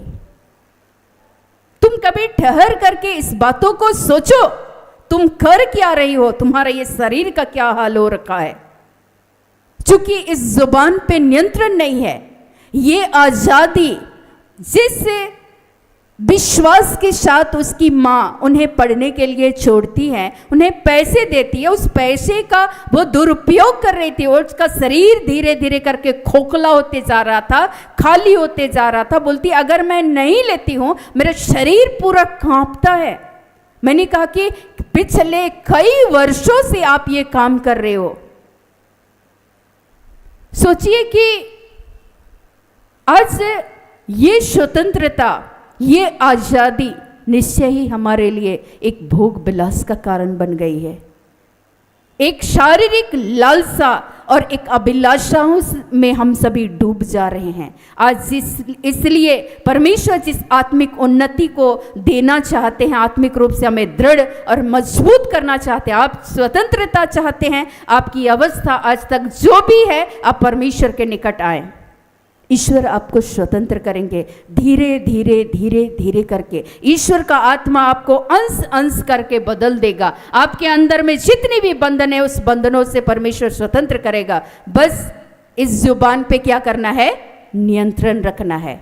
और जब आप अपनी सारी बातों को परमेश्वर के हाथों में देंगे, जुबान पर नियंत्रण रखेंगे, मैं आपको यकीन दिलाना चाहती हूं परमेश्वर के नाम पर, आपके जीवन का भला ही होगा। ये परमेश्वर का वायदा है। उस परमेश्वर ने ये वायदा कर रखा है परमेश्वर ने मुझे एक ही बात कहा, तू मेरी बात मान, जुबान पे नियंत्रण रख और बाकी मैं आश्चर्य कर्म को करूँगा। इसलिए मैं बहुत बार देखती हूँ, मैं बोलने से चुप हो जाती हूँ, लेकिन जहाँ बोलना चाहिए वहाँ मैं बोलती हूँ। आज हम लोगों को ये ध्यान देना है। आज परिवार में अगर बदलाव नहीं हो रहा है, परिवार में आज बच्चे गुलाम बन जा रहे हैं, कहीं ना कहीं वो रीति रिवाज और परंपरा में माँ बाप खुद बंधे हुए हैं और उस बच्चे को भी बांध देना चाहते हैं। लेकिन बच्चे लोगों को धीरे धीरे करके घुटन हो रहा है। आपके उस बोली के द्वारा, आपके उस व्यवहार के द्वारा वे बच्चे जाना भी चाहते हैं, इच्छा भी होती है कि वे बच्चे परमेश्वर के पास जाए, लेकिन बार चर्च क्यों नहीं जाते हो, संगति क्यों नहीं, वचन क्यों नहीं पढ़ते। आप दिन भर बोले, ये जरूरी थोड़ी है। वचन कहता है कि माता पिता अपने बच्चे को खिजाया न करें। एक ही बात को बार बार बोल बोल करके उस बच्चे को आप इरिटेट कर रहे हो। चूंकि जुबान पे नियंत्रण नहीं है, बोलने की आदतें हैं, तो आपको इस बातों को भी आज सीखना होगा कि कहाँ पे क्या बोलना है और क्या नहीं बोलना है, कि उसके वजह से कहीं ना कहीं वे परमेश्वर से दूर तो नहीं जा रहे हैं। इस बातों को ध्यान देना होगा। और ईश्वर बोलते हैं कि अगर आप एक अच्छा जीवन जीना चाहते हैं, आप सारी भलाई को, परमेश्वर चूंकि भलाई के सोते हैं और सारी आशीषों की भरपूरी के साथ हम एक अच्छा जीवन को जिए, ये परमेश्वर चाहते हैं। परमेश्वर के अनुग्रह से भरा, ईश्वर की कृपाओं से भरा जीवन को जिए। तो ईश्वर बोलते हैं कि अपनी जीभ को बुराई बोलने से रोक रखो, पर निंदा करने से रोको, कंट्रोल करो। आज परिवार में अशांति का मुख्य कारण यही है। मुझे नहीं मालूम था कि ये सब वचन लिखा हुआ है, लेकिन जब मैं छोटी थी तो उस समय भी मैं बोलती थी कि प्रभु आप तो ईश्वर के बेटे थे, यीशु मसीह हैं, और आप ईश्वर के बेटे होने के बाद आप सब कुछ सह लिए। मेरे पास वो सहने की ताकत नहीं है, हिम्मत नहीं है। प्रभु मुझे भी बोलने का मन करता है जब कोई बोलता है तो, लेकिन आप तो सब कुछ सह लिए। लेकिन अगर अच्छा काम करने के बावजूद यदि मुझे बोला जा रहा है तो प्रभु मुझको सहने की ताकत देना। अगर आप गलत काम कर रहे हैं तो आपको तो लोग गाली तो देंगे ही, लेकिन अच्छा काम करने के बाद, इसी पतरस में लिखा, इसी पेतरुस में लिखा हुआ है, यदि आप भलाई करते हैं और घूसे खाते हैं तो आप फिर भी सब कुछ आप सह लेते हैं, तो इसमें भला है। लेकिन अगर आप बुराई करते हैं, घूसे खाते हैं, आपके जीवन को अपमानित किया, इसमें कौन सी भलाई की बात है? इसमें कुछ भी नहीं। ऐसा तो सब लोगों को गाली दिया जाता है, लेकिन आपके जीवन में अगर आप अच्छा काम कर रहे हैं, भलाई के कार्य को कर रहे हैं, जुबान पे नियंत्रण आप रखेंगे, मैं आपको यकीन दिलाना चाहती हूँ आपके जीवन में सारी भलाई, सारी भरपूरी के साथ प्रभु आशीषित करेंगे। ईश्वर बोल रहे हैं, दीर्घ आयु चाहते हो, अच्छा जीवन चाहते हो, एक भलाई से भरा, एक समृद्धि से भरा जीवन को चाहते हो, तो कई बार आपको अपने जुबान पे नियंत्रण रखना होगा। मुझे मालूम नहीं था, मैं बोलती थी प्रभु मेरे मुंह को बंद कर देना, मेरा मुंह वहीं खुले जहाँ ज़रूरत है। बाद में जब मैं वचनों को पढ़ने लगी प्रभु में आने के बाद, तो प्रभु ने ये बताया कि ये वचन है। दाऊद इस बातों को लिखते हैं, हे प्रभु मेरे मुख पर पहरा बैठा, मेरे होठों की द्वार की रखवाली कर। उसी के 41 भजन 141 पद संख्या 5 में लिखता है, लोगों के बुरे काम करने पर भी मैं प्रार्थना में लौलीन रहूँगा, मैं प्रार्थना द्वारा उनके कुकर्म का विरोध करूँगा। कई बार जब आप अच्छा काम कर रहे हैं, फिर भी आपको सुनाया जा रहा है, फिर भी आप चुपचाप मुंह बंद करके रखे हुए हैं, तो निश्चय परमेश्वर आपके जीवन को आशीषित करेंगे।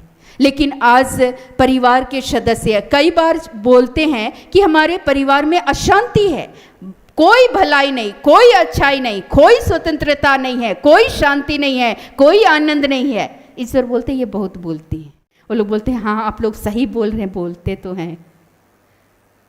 तो एक शब्द बोलने के द्वारा आपके परिवार का यदि सर्वनाश हो रहा है, बर्बाद हो रहा है, परिवार बिखर रहे हैं, टूट रहे हैं, उससे अच्छा है अपना जुबान को बंद कर लीजिए। अगर आपके नियंत्रण रखने से आपके परिवार का भला होगा, कल्याण होगा, तो अपना मुंह को बंद कर लीजिए ना। आपके जीवन में परमेश्वर की भलाई, परमेश्वर के अच्छाई, परमेश्वर के भले कार्य, परमेश्वर की जो प्रतिज्ञा है वो प्रतिज्ञा आपके जीवन में पूरी होंगी।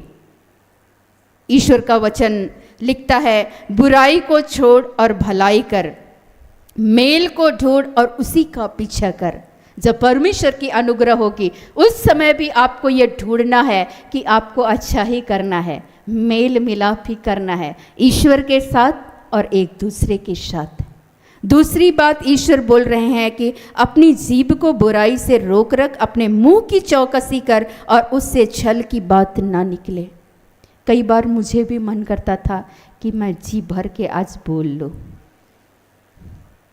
लेकिन ईश्वर याद दिलाते हैं, बेटा जुबान पे नियंत्रण रख। जो बातें दूसरे को सिखाते हैं वो अपने भी जीवन में हमें लागू करने की आवश्यकता है। जब हम करेंगे नहीं तो उस अधिकार के साथ हम बोल ही नहीं पाएंगे, क्योंकि वो जो अधिकार परमेश्वर हमें देते हैं पवित्र आत्मा के सामर्थ्य के द्वारा, उस अधिकार के साथ हम किसी भी बातों को बोल नहीं पाएंगे। आज मैं बोलती हूँ लोगों को बड़े विश्वास के साथ, आपके परिवार का भला होगा, जुबान पे नियंत्रण रखिए। एक बहन आई हुई थी और रो रही है बैठ के, दीदी हमारे जीवन में ये भी तकलीफ है, वो भी समस्या है। मैंने कहा रोना बंद कीजिए, आप जिस समस्या से गुजर चुके उससे भी भयंकर समस्या से हम गुजर चुके हैं, मुझे पता है, रोना बंद कर दीजिए। मैंने कहा कि आप बहुत जो बोलती हैं ये बोलना बंद कीजिए, आपके परिवार में अच्छा होगा। अभी कुछ दिन पहले बहन मिलने के लिए आई थी, उसने कहा कि धन्यवाद, मैं काम कर रही हूँ अब अपने जुबान पे। आप प्रैक्टिकल अपने जीवन में लागू करके देखिए, आपके परिवार में, आपके व्यवहार में एक बदलाव होगा। पति पत्नी के रिश्ते आज टूट रहे हैं क्योंकि एक गलत शब्द बोलने के द्वारा। शब्द पे नियंत्रण नहीं है, वे एक दूसरे को ब्लेम कर रहे हैं। मुझे आज से ठीक लगभग 14 या 15 में एक सामूहिक काउंसलिंग करने का एक मौका मिला था दंपतियों के बीच में, और वहाँ चूँकि किसी दूसरे दास को जाना था और किसी कारणवश वो पहुंचकर उनके परिवार में कुछ दुर्घटना हुई तो उन्हें वापस जाना पड़ा। बाद में वे लोग निमंत्रण दिए और जब गए, मैं वहाँ सोच रही थी, प्रभु से मैं बहुत प्रार्थना कर रही थी, प्रभु जो जिस जीवन से हम गुजरे नहीं हैं उस जीवन के बारे में मैं क्या बताऊंगी। वहाँ दंपतियों के लिए विशेषकर है, मैं वहाँ क्या बोलूँगी। ईश्वर मुझे बता रहे थे उनके अंदरूनी बातों को। इनके बीच में ये चलता है कि तुम्हारी वजह से बच्चा नहीं हो रहा है, तुम पीते हो इसलिए बच्चा नहीं हो रहा है। वो बोलते हैं तुम बीमार रहती हो इसलिए बच्चा नहीं हो रहा है, तुम्हारे घर में ये परेशानी है इसलिए बच्चा नहीं हो, तुम्हारे घर में पहले भी लोग संतान की आशीष नहीं मिली है तुम्हारे खानदान में, इसलिए तुम भी निर्वंश हो।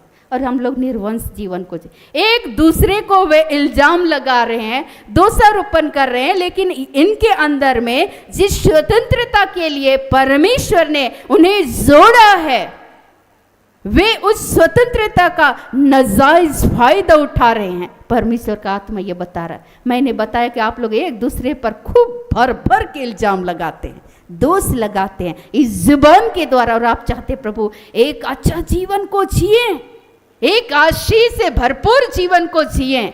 ईश्वर बोलते बेटा जीवन में सुख समृद्धि चाहिए, अच्छा जीवन जीना चाहते हो तो जुबान पे नियंत्रण रखो। और मैं आपको बताऊं, बाद में वो लोग जब काउंसलिंग के लिए आ रहे थे, वे लोग बोले कि मैं वहाँ से भाग रही थी, प्रोग्राम ख़त्म हुआ, मैं यही सोच रही प्रभु क्या बोलूँ इन लोगों के सामने में, प्लीज़ मुझे यहाँ से बाहर जल्दी जल्दी हो जाए, स्पीच दे दे और यहाँ से भाग जाए। मैं पूरा भागने के चक्कर में थी और वे दंपति धीरे धीरे करके घेरने लगे। बोले बहन ये बात तो आप सच बोले, और सच बोले दिल में चुभा जरूर, आपके लिए एक बार के लिए भला बुरा मन में आया ज़रूर, लेकिन हम लोग स्वीकार करते हैं कि ऐसा ही चल रहा है। अब जब आप मान लेते हैं, इस जुबान से आप आगे को ये निर्णय लेते हैं कि मैं बुराई नहीं करूंगा, नहीं करूंगी, तो परमेश्वर आपकी सहायता करेंगे और आपके जीवन में परमेश्वर का जो भलाई है, लिखता है कि वह कौन मनुष्य है जो अच्छा जीवन की इच्छा रखता है, दीर्घ आयु चाहता है, ताकि भलाई को देखे। आपके जीवन में परमेश्वर भलाई के कार्य को दिखाएंगे, संतान की आशीष को देकर। आज से दोषारोपण करना बंद कर दीजिए। बाद में किसी के 2 बच्चे हो गए, किसी के 3 बच्चे हो गए, अब वो लोग बोलने लगे नाम भी आप ही का रखेंगे अगर लड़की होगी। मैंने कहा भाई प्रभु छोड़ दीजिए, आप लोग ईश्वर को याद रखिए, मुझे भूल जाइए कोई बात नहीं, मुझे मंजूर है, लेकिन उस परमेश्वर को कभी भी आप लोग भूलिए नहीं। इस पे नियंत्रण रखिए, आज से दोषारोपण नहीं कीजिएगा। आज से जब आप लोगों को परमेश्वर ने एक स्वतंत्र होने के लिए बुलाया है, पति और पत्नी के रूप में जीवन को जिए, भरपूरी के साथ जीवन को जिए, आनंद के साथ जीवन को जिए। आपके जीवन में दीर्घ आयु परमेश्वर देंगे, आपको भी एक लंबी आयु देंगे, आपके परिवार को प्रभु स्वतंत्र करेंगे, आपको प्रभु आत्मिक रूप से उन्नत करेंगे, आप हजारों के लिए आशीष का कारण बनेंगे। बहुतों के जीवन में आज एक बहुत बड़ा परिवर्तन आया।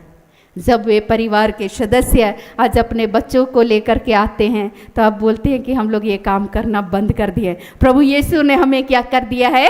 स्वतंत्र कर दिया है। क्यों? क्योंकि ईश्वर ने ये कहा है तुम सत्य को जानोगे और सत्य तुम्हें स्वतंत्र करेगा। भलाई बुराई को छोड़ और भलाई का पीछा कर। अब से आप लोग बुराई नहीं, लेकिन आपको क्या किसका पीछा करना है? भलाई का। और भलाई के कार्य किसके द्वारा होते हैं? यीशु मसीह के द्वारा। तो उसकी शिक्षाओं के अनुसार चलिए ना। उसने कहा एक दूसरे से क्या करना है? प्रेम करना है, एक दूसरे का आदर करना है, एक दूसरे का सम्मान करना है। इस जुबान से आपको गलत बातें नहीं बोलना है। और ईश्वर का वचन यीशु मसीह स्वयं इस बातों को कहते हैं। मत्ती 12 में लिखा हुआ है, बहुत सुंदर वचन लिखा हुआ है। यीशु मसीह स्वयं इस बातों को कहते हैं कि हमें कैसे नियंत्रण रखना है।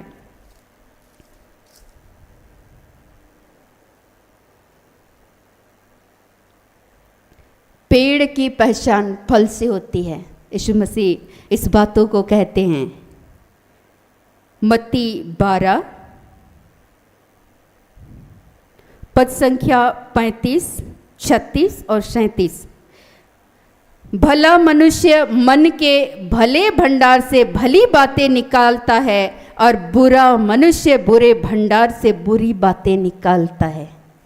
जो इंसान एक भलाई से भरा हुआ जीवन, एक स्वतंत्र पूर्वक जीवन को जीते हैं, वो चाहते हैं कि परमेश्वर के भलाई के कार्य मेरे जीवन के द्वारा भी हो। यीशु मसीह मेरे जीवन में भी कार्य करे और मेरे माध्यम से औरों के जीवन में भी कार्य करे। तो उसके जुबान से, उसके भले भंडार से भली बातें निकलेंगी।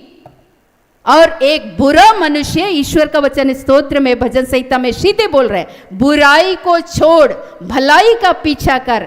एक बुरा मनुष्य अपने बुरे भंडार से बुरी बातें बोलेंगे, चुगली करेंगे, निंदा करेंगे, दोषारोपण करेंगे, फिर बोलेंगे हमारे परिवार में सुख शांति नहीं है, हम एक अच्छा जीवन को नहीं जी रहे हैं। मुझे लोग बोले बेवकूफ हो तुम्हें कटोरा लेकर भीख मांगना पड़ेगा, तुम्हारे माँ बाप नहीं है, तुम्हें इससे अच्छा तो तुम्हें इस दुनिया से मर जाना चाहिए।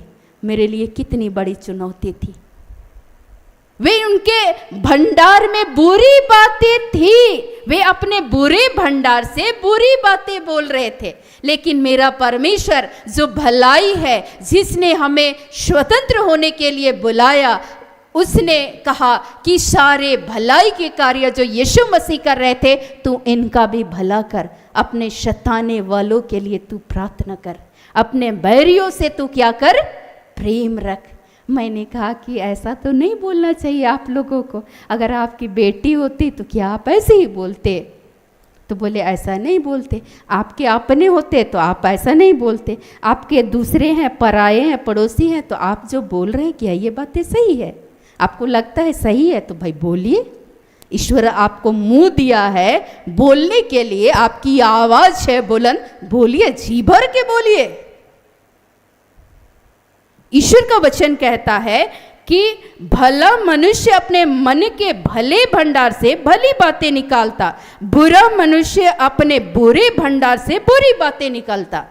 उनके भंडार में बुरी बातें भरी हुई थी, तो वे बुराई की बातों की ही चर्चा कर रहे थे। और ईश्वर का वचन आज कह रहा है कि बुराई को छोड़, भलाई का पीछा कर, भला कर।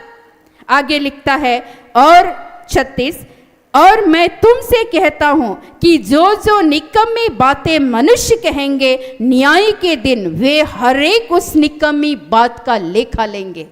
जो भी बातें जो परमेश्वर के विरुद्ध अगर आप किसी के लिए भी कह रहे हैं, उस दिन आपको लेखा देना पड़ेगा जब न्याय का दिन आएगा। मैं मनुष्य की हर एक निकम्मी चाल चलन का मैं लेखा लूंगा, ये स्वयं यीशु मसीह कह रहे हैं।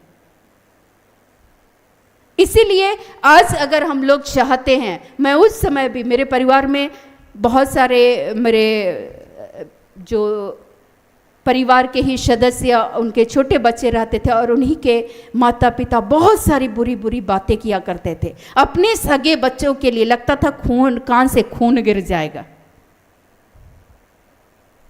मैं सोचती थी बहुत कठिन था। मैं जब बाद में वचनों को पढ़ने लगी तो मैंने कहा कि सही में प्रभु, हम लोग आपके वचन को जाने बगैर सही में आज हम लोग नष्ट हो रहे हैं। बर्बादी का कारण यही है, आज हम आजाद नहीं हैं। ईश्वर ने हमें स्वतंत्र होने के लिए बुलाया है और उस स्वतंत्रता में हमें स्थिर करता है परमेश्वर अपने विश्वास में। गलाती 5:1 में लिखता है, जब हम लोग उस स्वतंत्रता के लिए बुलाए गए हैं तो परमेश्वर हमें दृढ़ करता है, मजबूत करता है। लेकिन मैं जब देख रही थी अपने ही परिवार, मैंने बाहर नहीं देखा, मैं अपने ही परिवार के बीच जब मैं देख रही थी, मैं बार बार इस बातों की चर्चा इसलिए करती हूँ क्योंकि मैंने देखा, प्रैक्टिकल देखा, जिस बातों को परमेश्वर ने लिख रखा है अपने वचन में पहले ही से। लेकिन आज अगर हम लोग वचन को जानते, सत्य को जानते, तो हम लोग आज़ाद होते हुए चले जाते। लेकिन जब हम लोग आज़ाद नहीं रहते हैं तो हम लोग एक दासत्व, एक गुलामी का जीवन को जीते हैं, पाप के अधीन हो जाते हैं। और हम लोग सोचते रहते, ये ऐसा क्यों बोला, क्यों मेरे ही साथ ऐसा हो रहा है। कभी आप ठहर करके सोचे, आपके भंडार से आप क्या निकालते हैं। दूसरी बात है, आपके निकम्मे चाल चलन का परमेश्वर लेखा लेंगे। उस समय मैंने उनके बच्चों को कभी भी गलत शिक्षा नहीं दिया। वे बोलते थे मेरे माता पिता को, दीदी शाम में अगर तुम चिकन बनाओ बिल्कुल भी नहीं देना, भुजिया बनाओ कि बिल्कुल नहीं देना, वे लोग अन्यायी हैं। मैं बोलती थी बेटा ऐसे नहीं बोलते हैं, ऐसे नहीं बोलते हैं, माँ बाप जैसे भी हैं उनका आदर करना है, तुम्हें देना। जब वे आएंगे हम लोग दरवाजा बंद कर देंगे। अरे बंद नहीं करना, वे चाहे नशेड़ी हैं, उनका जवाब उनको देना होगा, लेकिन हमारा ये फर्ज बनता है उनका सम्मान करना। अगर आज परमेश्वर ने जिस कार्य के लिए बुलाया है, जिस अधिकार के साथ आज मैं पुलपिट पर इस बातों की घोषणा कर रही हूँ परमेश्वर के वचन का, आज मैं शायद उस अधिकार के साथ नहीं बोल पाती। आज बच्चे बोलते हैं कि दीदी कितना भी बुरा सिचुएशन था, लेकिन उस समय भी आपने सही सलाह दिया हमें कि अपने माता पिता का क्या करना है, सम्मान करना है। आपके भले भंडार से आप भली बातें निकालेंगे। आपके मन में बुरी बातें भरी हुई है, आप अपने मन के बुरे भंडार से बुरी बातें निकालेंगे। ईश्वर का वचन कहता है मैं मनुष्य की हर एक निकम्मी चाल चलन का मैं लेखा लूंगा। आगे लिखता है, क्योंकि तू अपनी ही बातों के कारण निर्दोष और अपनी ही बातों के कारण दोषी ठहराया जाएगा। क्यों आज हमारे परिवार में शांति नहीं है, क्यों मेल मिलाप नहीं है? मैं बहुत गहराई से मैं मनन चिंतन करती थी, क्यों, इसका वजह क्या है? एक तो ज्ञान नहीं है, जिस ज्ञान के अभाव में आज हम लोग स्वतंत्र नहीं हो रहे हैं। परमेश्वर ने आज से ज्ञान, परमेश्वर का ज्ञान हमें कहाँ से मिलता है? वचन से, यीशु के द्वारा। उसके जीवन शैली को देखिए, कभी आप बैठिए उसके उपस्थिति में, आप नहीं भी जानते परमेश्वर ने आपके हृदय के पटल पे लिख रखा है क्या सही है क्या गलत है, हाँ या ना। मैं एक बार जब मैं 3 क्लास में थी, मुझे कुछ बच्चों के बीच में कुछ टॉपिक बोलने के लिए दिया गया था और लगभग ये प्रोग्राम गुमला में था और उस 4-6 क्लास में जब मैं थी, मैं बोल रही थी कि ईश्वर हम लोग, मैंने एक टॉपिक दिया गया था, किसी भी टॉपिक पे चूज़ करना है। मैंने कहा कि हम लोग एक पे चूज़ करेंगे, चोरी नहीं करना, झूठ नहीं बोलना। हम बोले चाहे हम लोग छोटा करते हैं चाहे बड़ा करते हैं, चोरी तो चोरी ही होता है, झूठ तो झूठ ही है। बातें तो अगर हम इतना कर रहे हैं इतना कर रहे हैं, अगर परमेश्वर मना किया है कि जुबान पे नियंत्रण रखना है, अच्छा जीवन जीना चाहते हैं, आप बोल रहे हैं बस हम तो थोड़ा ही बोले ना, मेरे घर वाले अगर बोलेंगे तो क्या मैं कुछ भी एक शब्द ना बोलूं? आप बोलिए, आपके परिवार का सर्वनाश आप खुद कीजिए। उस बातों का एक तरीका होता है, उसको आप तरीके से भी उस समय ना रख करके आप बाद में भी तो रख सकते हैं ना। आप प्रार्थना कर सकते हैं कि प्रभु मैं जिस बातों को रखना चाहती हूँ, इस बातों को मैं कब और किस समय में रखूं, प्रभु इसमें मेरी सहायता कीजिए। पवित्र आत्मा आपकी सहायता करेंगे, आपकी मदद करेंगे कि आपको अपने पक्ष को, अपनी बातों को किस तरीके से रखना है, इसके लिए परमेश्वर मार्गदर्शन करेंगे। लेकिन जहां नहीं बोलना है उस समय बोलने के द्वारा अगर आपके परिवार की स्थिति बिगड़ सकती है तो प्लीज आपको नहीं बोलना चाहिए। आज समृद्धि, आशीष, भलाई नहीं रहने का कारण, मुख्य कारण यही है हमारे जीवन में। क्योंकि परमेश्वर का जो वचन कहता है, ये जो स्वतंत्रता है इसको हम लोग भोग विलास का कारण, बुराई का आड़ बना करके उसमें हम लोग गलत सलत कार्य को कर रहे हैं। एक बार यहाँ पे कुछ बच्चे यूथ संगति के लिए आते थे और मैं हमेशा बोलती थी कि सच बोल करके आइए, नहीं आने देते हैं माँ बाप, मत आइए, लेकिन सच बोलिए। और जब आप सच बोलेंगे परमेश्वर आपकी सहायता करेंगे। चुनौती आएंगी, गाली पड़ेगी, लेकिन परमेश्वर आपको सहने के लिए भी ताकत देंगे।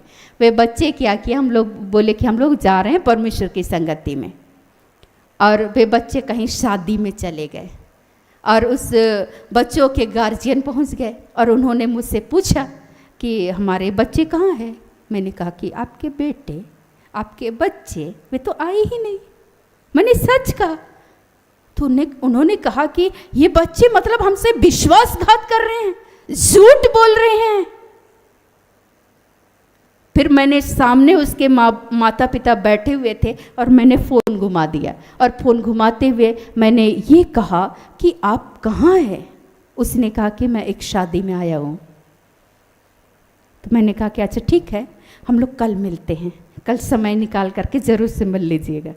अगले दिन जब आए मैंने कहा कि क्यों आप झूठ बोलते हैं, क्यों अपने मुंह से ये जो आज ईश्वर बोल रहे हैं, अपनी जीभ को बुराई से रोक रख अच्छा जीवन जीना चाहते हो तो क्यों आपने ऐसा किया।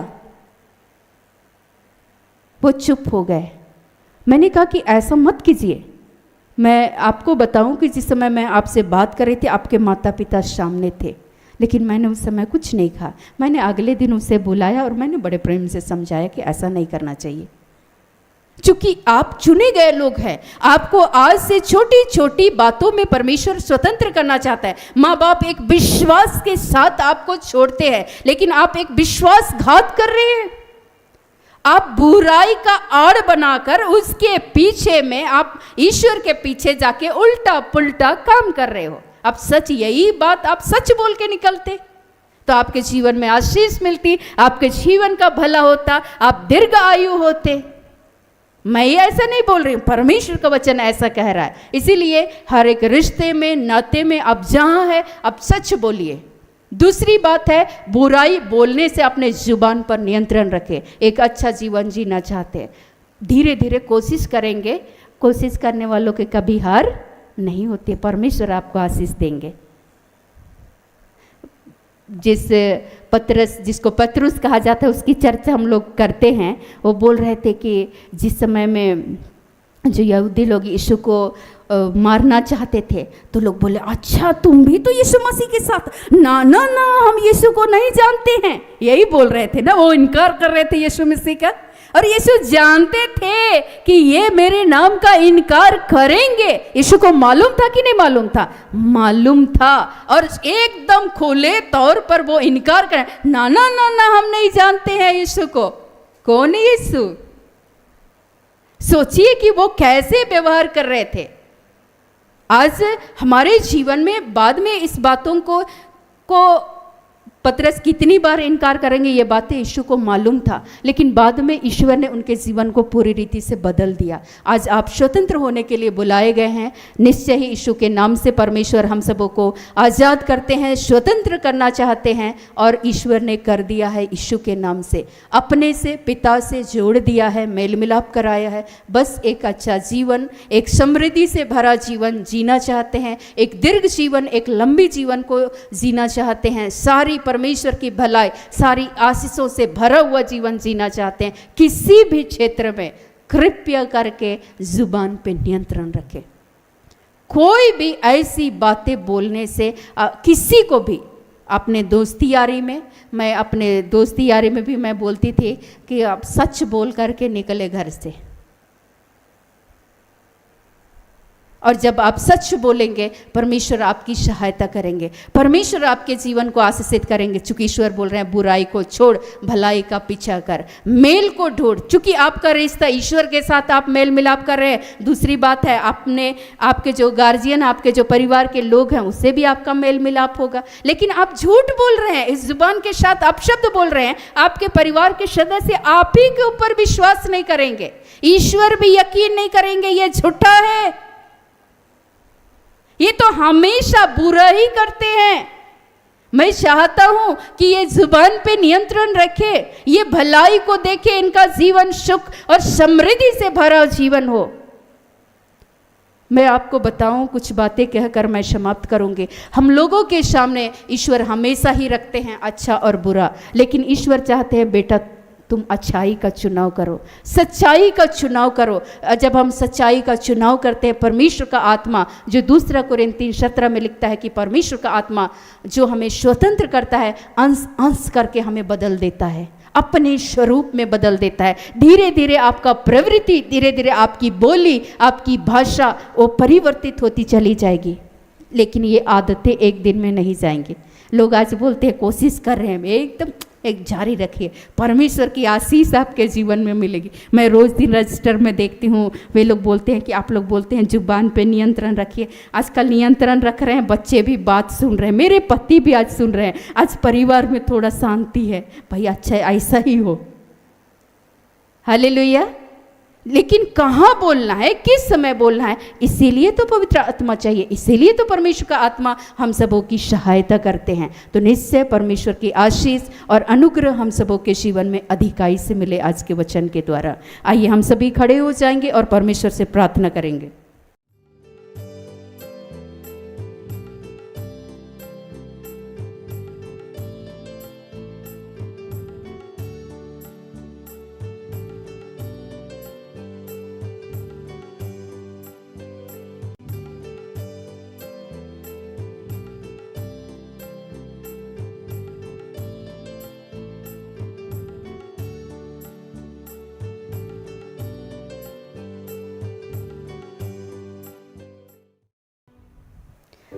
सभी अपनी आंखों को बंद करेंगे। इस घड़ी आप सभी जहाँ भी हैं, जितने भी हमारे भाई बहनें जो YouTube से संगति कर रहे हैं या आगामी दिनों में जितने भी ईश्वर के जीवित वचन को सुनेंगे, परमेश्वर हर एक के जीवन में अधिकाई से कार्य करे।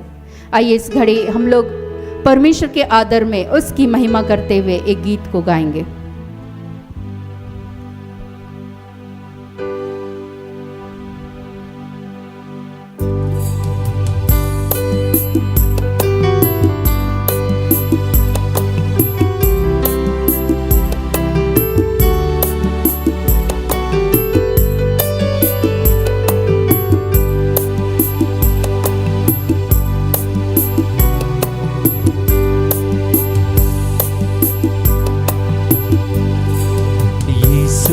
बुला रहा रहा, तेरा नाम ले लेकर तुझे यीशु बुला रहा, तेरा नाम ले लेकर तुझे यीशु बुला रहा, यीशु बुला रहा,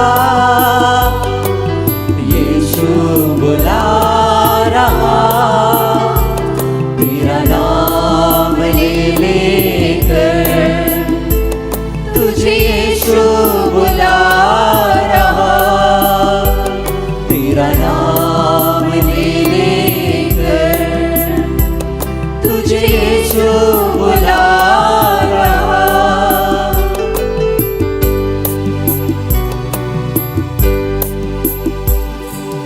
क्या पाएगा तू जीत कर इस दुनिया को,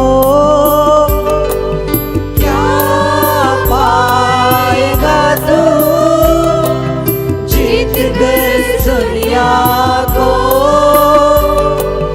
क्या लाभ होगा खोकर आत्मा को, क्या लाभ होगा खोकर आत्मा को, तू आजा यीशु के पास, तुझे यीशु बुला रहा, तू आजा यीशु के पास, तुझे यीशु बुला रहा, यीशु बुला रहा, यीशु बुला रहा, तेरा नाम ले लेकर तुझे यीशु बुला रहा, तेरा नाम ले लेकर तुझे यीशु बुला रहा।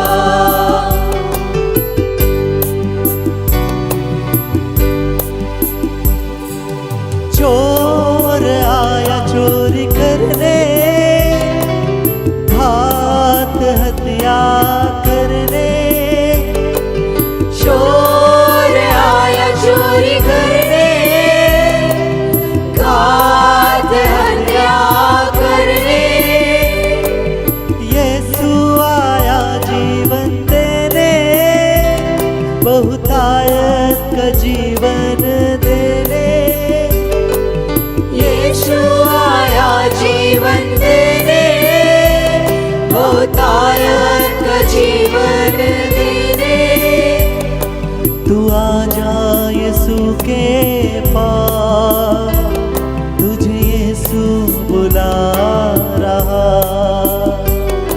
तू आजा यीशु के पास, तुझे यीशु बुला रहा, यीशु बुला रहा, यीशु बुला रहा, तेरा नाम ले लेकर तुझे यीशु बुला रहा, तेरा नाम ले लेकर तुझे यीशु बुला रहा।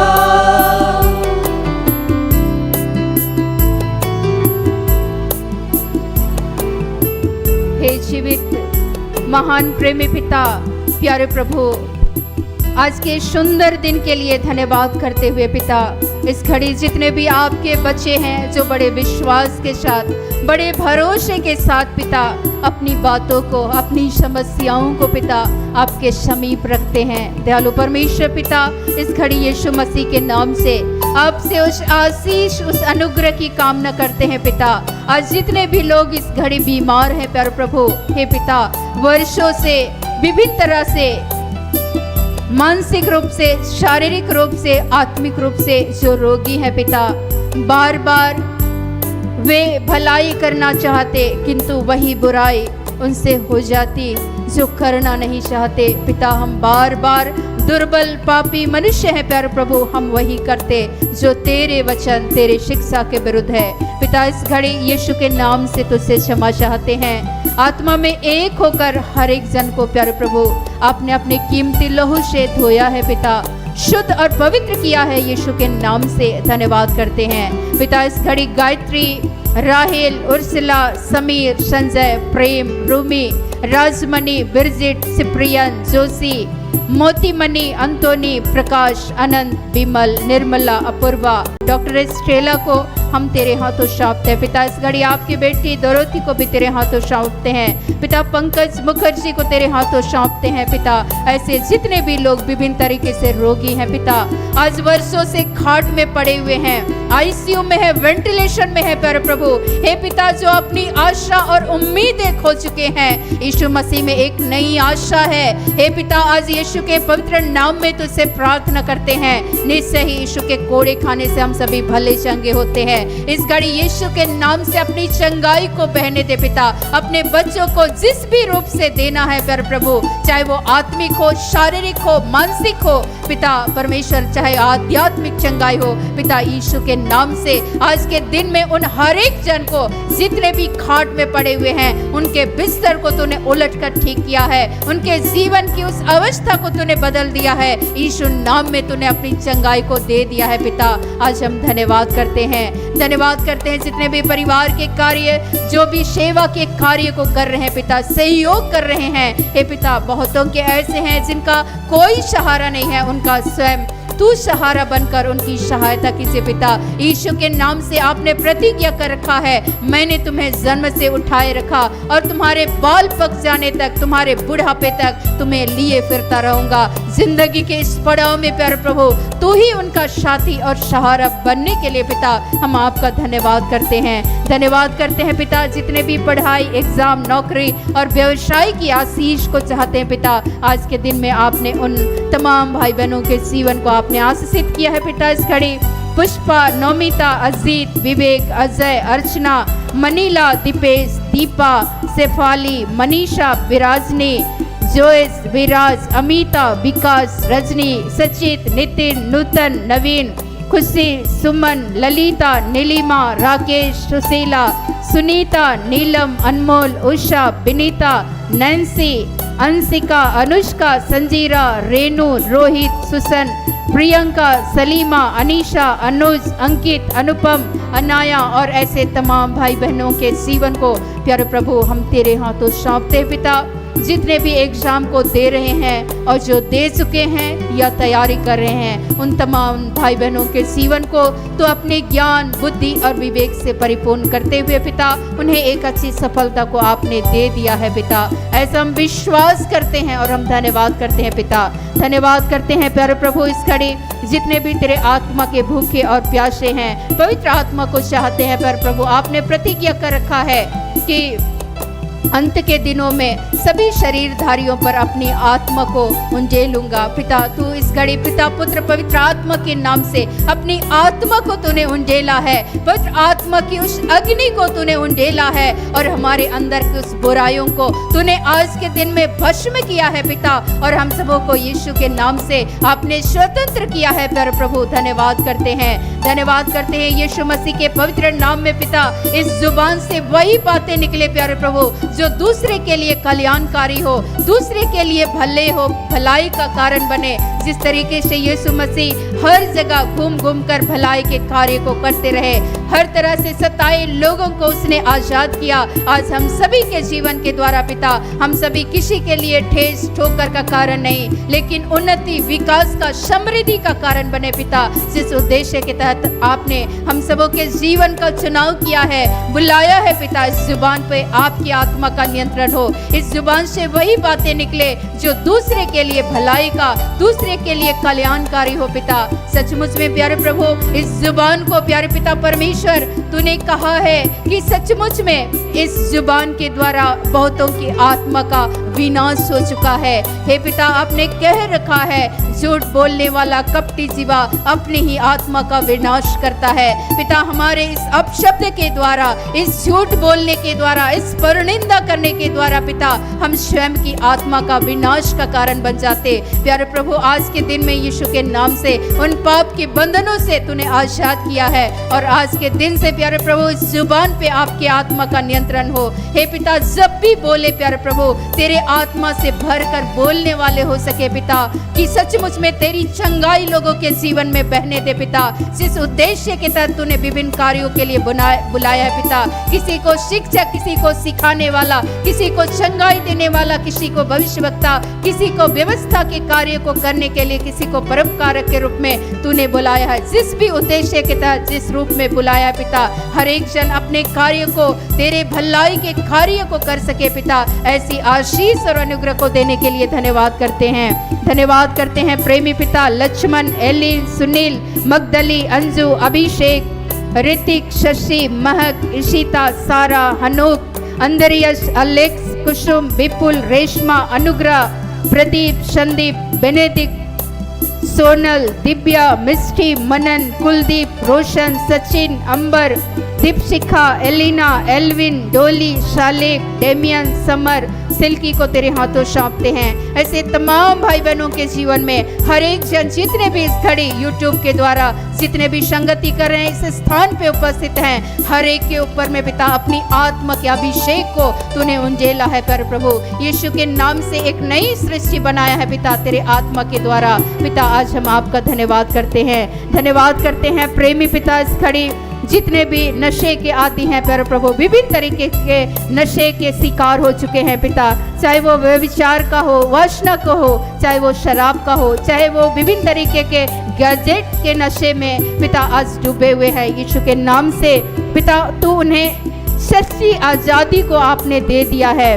पिता, आज हम धन्यवाद करते हैं प्रकाश, असीम, अमित के लिए धन्यवाद करते हैं पिता। हर कार्य जो आपके वचन और शिक्षा और इच्छा के विरुद्ध है, आज हम यीशु के नाम से कैंसिल करते हैं। पर प्रभु पिता, हम धन्यवाद करते हैं अविनाश, ज्योति, संजय के लिए, जितने भी हमारे भाई बहने जो विवाह के इच्छुक हैं, उनके लिए अच्छे जीवन साथी का प्रबंध आपने कर रखा है पिता। आज हम आपका धन्यवाद करते हैं। जितने भी निसंतान दंपति हैं, सिबरिया के लिए धन्यवाद करते हैं। अंकित, अनामिका, अंकिता के लिए, अनामिका के लिए धन्यवाद करते हैं पिता। उनके घर में पल रहे उस बच्चे को पिता तूने अपनी सुरक्षा को दिया है। आपने प्रतिज्ञा कर रखा है, पंख फैलाई हुई चिड़ियों की नाई मैं यरूशलेम की रक्षा करूंगा। अपने उस माता और उस बच्चे को तूने अपनी सुरक्षा दिया। इस घड़ी सभी परिवारों को तूने अपनी सुरक्षा को दिया। आँख की पुतली की तरह तूने आड़ और ढाल बनकर तूने संभाला, तूने स्थिर सुदृढ़ किया है पिता। आज हम धन्यवाद करते हैं। धन्यवाद करते हैं प्रेमी पिता। इस घड़ी प्रार्थना करते हैं राजमणि, सुनीता, रमनी, नवीन, गीता के लिए, जितने भी आर्थिक समस्याओं से जूझ रहे हैं, कर्ज में डूबे हुए हैं प्रेमी पिता। ईश्वर के लिए कोई भी कार्य संभव नहीं है पिता। तूने प्रतिज्ञा कर रखा है, जवान सिंह को तो मांस के टुकड़े की कमी होती, किंतु परमेश्वर के डरवैयों को किसी भी भली वस्तु की घटी नहीं होती। आज के दिन में अपने स्वर्गीय भंडार को खोल दे पिता। जिनके जीवन में जो भी आवश्यकता है पिता, अपने साई खत्ते खोलकर भरपूरी के साथ हर एक के जीवन को परिपूर्ण करने के लिए धन्यवाद करते हैं पिता। जो भी नौकरी करते हैं, बिजनेस व्यापार करते हैं, खेती गृहस्थी के कार्यों को करते हैं, उनके समस्त कार्यों में आपका आशीर्वाद हमेशा बना रहे पिता। आज हम आपका धन्यवाद करते हैं। धन्यवाद करते हैं पिता वीना, आयुष, नवनीत, सुरेंद्र के लिए, जितने भी तरीके के कोर्ट केस है पिता, यीशु के नाम से पिता तू उनके जीवन में हस्तक्षेप कर रहे हैं पिता, और उन्हें न्याय सिर्फ और सिर्फ तेरे द्वारा मिले पिता। आज हम आपका धन्यवाद करते हैं। धन्यवाद करते हैं ओलिव, संतोष, मेरी के लिए प्रार्थना करते हैं पिता। आपकी बेटी बरनादेत को तेरे हाथों सौंपते हैं पिता। इस घड़ी जितने भी हमारे भाई बहनों की जितनी भी आशाएं हैं, जितने भी प्रार्थना निवेदन है पिता, आज हम आपके हाथों सौंपते हैं पिता। तूने प्रतिज्ञा कर रखा है, तुम्हारे पुकारने के पूर्व ही परमेश्वर सारी बातों को जानते हैं और हाँ और आमीन के साथ पूर्ण करते हैं। पूरे विश्व के लिए हम शांति सुरक्षा की कामना करते हैं। जितने कलीसिया के अगुवे हैं सबों को पवित्र आत्मा का पूर्ण अभिषेक को दीजिए पिता, ताकि तेरे आत्मा से भरकर अपने अपने कार्य को, जितने स्वतंत्र रूप से कार्य करते हैं, जितने टोले मोहल्ले में पंचगण है पिता, उन सबों को आशीष दे। अपने प्रज्ञा बुद्धि ज्ञान के द्वारा पिता वे तेरे आत्मा से भरकर अच्छे तरीके से संचालित कर सके, अपने कार्यों को करे पिता। ऐसी अनुग्रह को देने के लिए धन्यवाद करते हैं। प्रेमी पिता, तुझसे प्रार्थना करते हैं जितने मंत्रीगण हैं पर प्रभु, वो देश को राज्य को सुचारू रूप से चला सके पिता। ऐसी अनुग्रह को देने के लिए धन्यवाद करते हैं पिता। हर एक विधवा विधुर और अनाथ की तूने शुद्धि लिया है। इस घड़ी तमाम युवा भाई बहनों को, जितने भी बड़े से छोटे माता पिता हैं, बच्चे हैं पिता, जवान हैं, उन सबों को हर बुराई से बचाने के लिए धन्यवाद करते हैं। हम सबों के संग संग चलने के लिए धन्यवाद करते हैं। जितने लोगों को नींद नहीं आती, आज के दिन में उन्हें अच्छी और मीठी नींद परमेश्वर यूं ही दे रहे हैं। जिनके कांधे में जो भी दर्द है वे यीशु के नाम से चंगे हो रहे हैं। जिन्हें हाथ उठाने में समस्याएं हो रही थी, वे यीशु के नाम से वे हाथ उठा पा रहे हैं पिता। आज हम आपका धन्यवाद करते हैं। जितने लकवा के मरीज थे, तूने इस घड़ी यीशु के नाम से उन्हें स्पर्श किया है, वे यीशु के नाम से चल फिर रहे हैं पिता।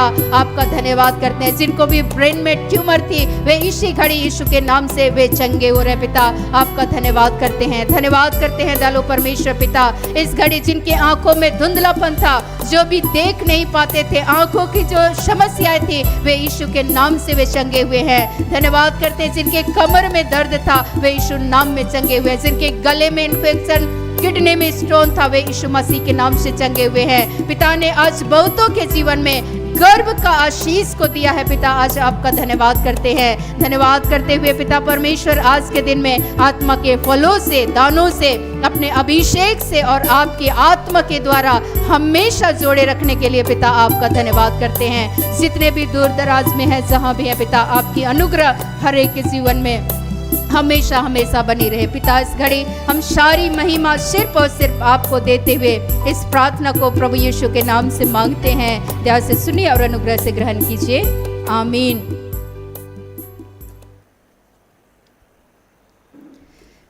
आप सबों को फिर से बहुत बहुत धन्यवाद। जितने भी भाई बहनें जिस भी रूप से सहयोग करते हैं, चाहे वो प्रार्थना से, आराधना से, अपने भेंट के द्वारा, विभिन्न तरीके से, उसका प्रतिफल परमेश्वर आप लोगों को 100 गुना देंगे, अवश्य देंगे। और हमेशा प्रभु की संगति करें। ईश्वर हर एक जन को आत्मिक रूप से उन्नत समृद्ध करे। धन्यवाद। सबों को फिर से praise the Lord, good night. सारे दिल से, सारे मन से तेरी आराधना मैं करूं, तेरी आराधना मैं करूं। सारे दिल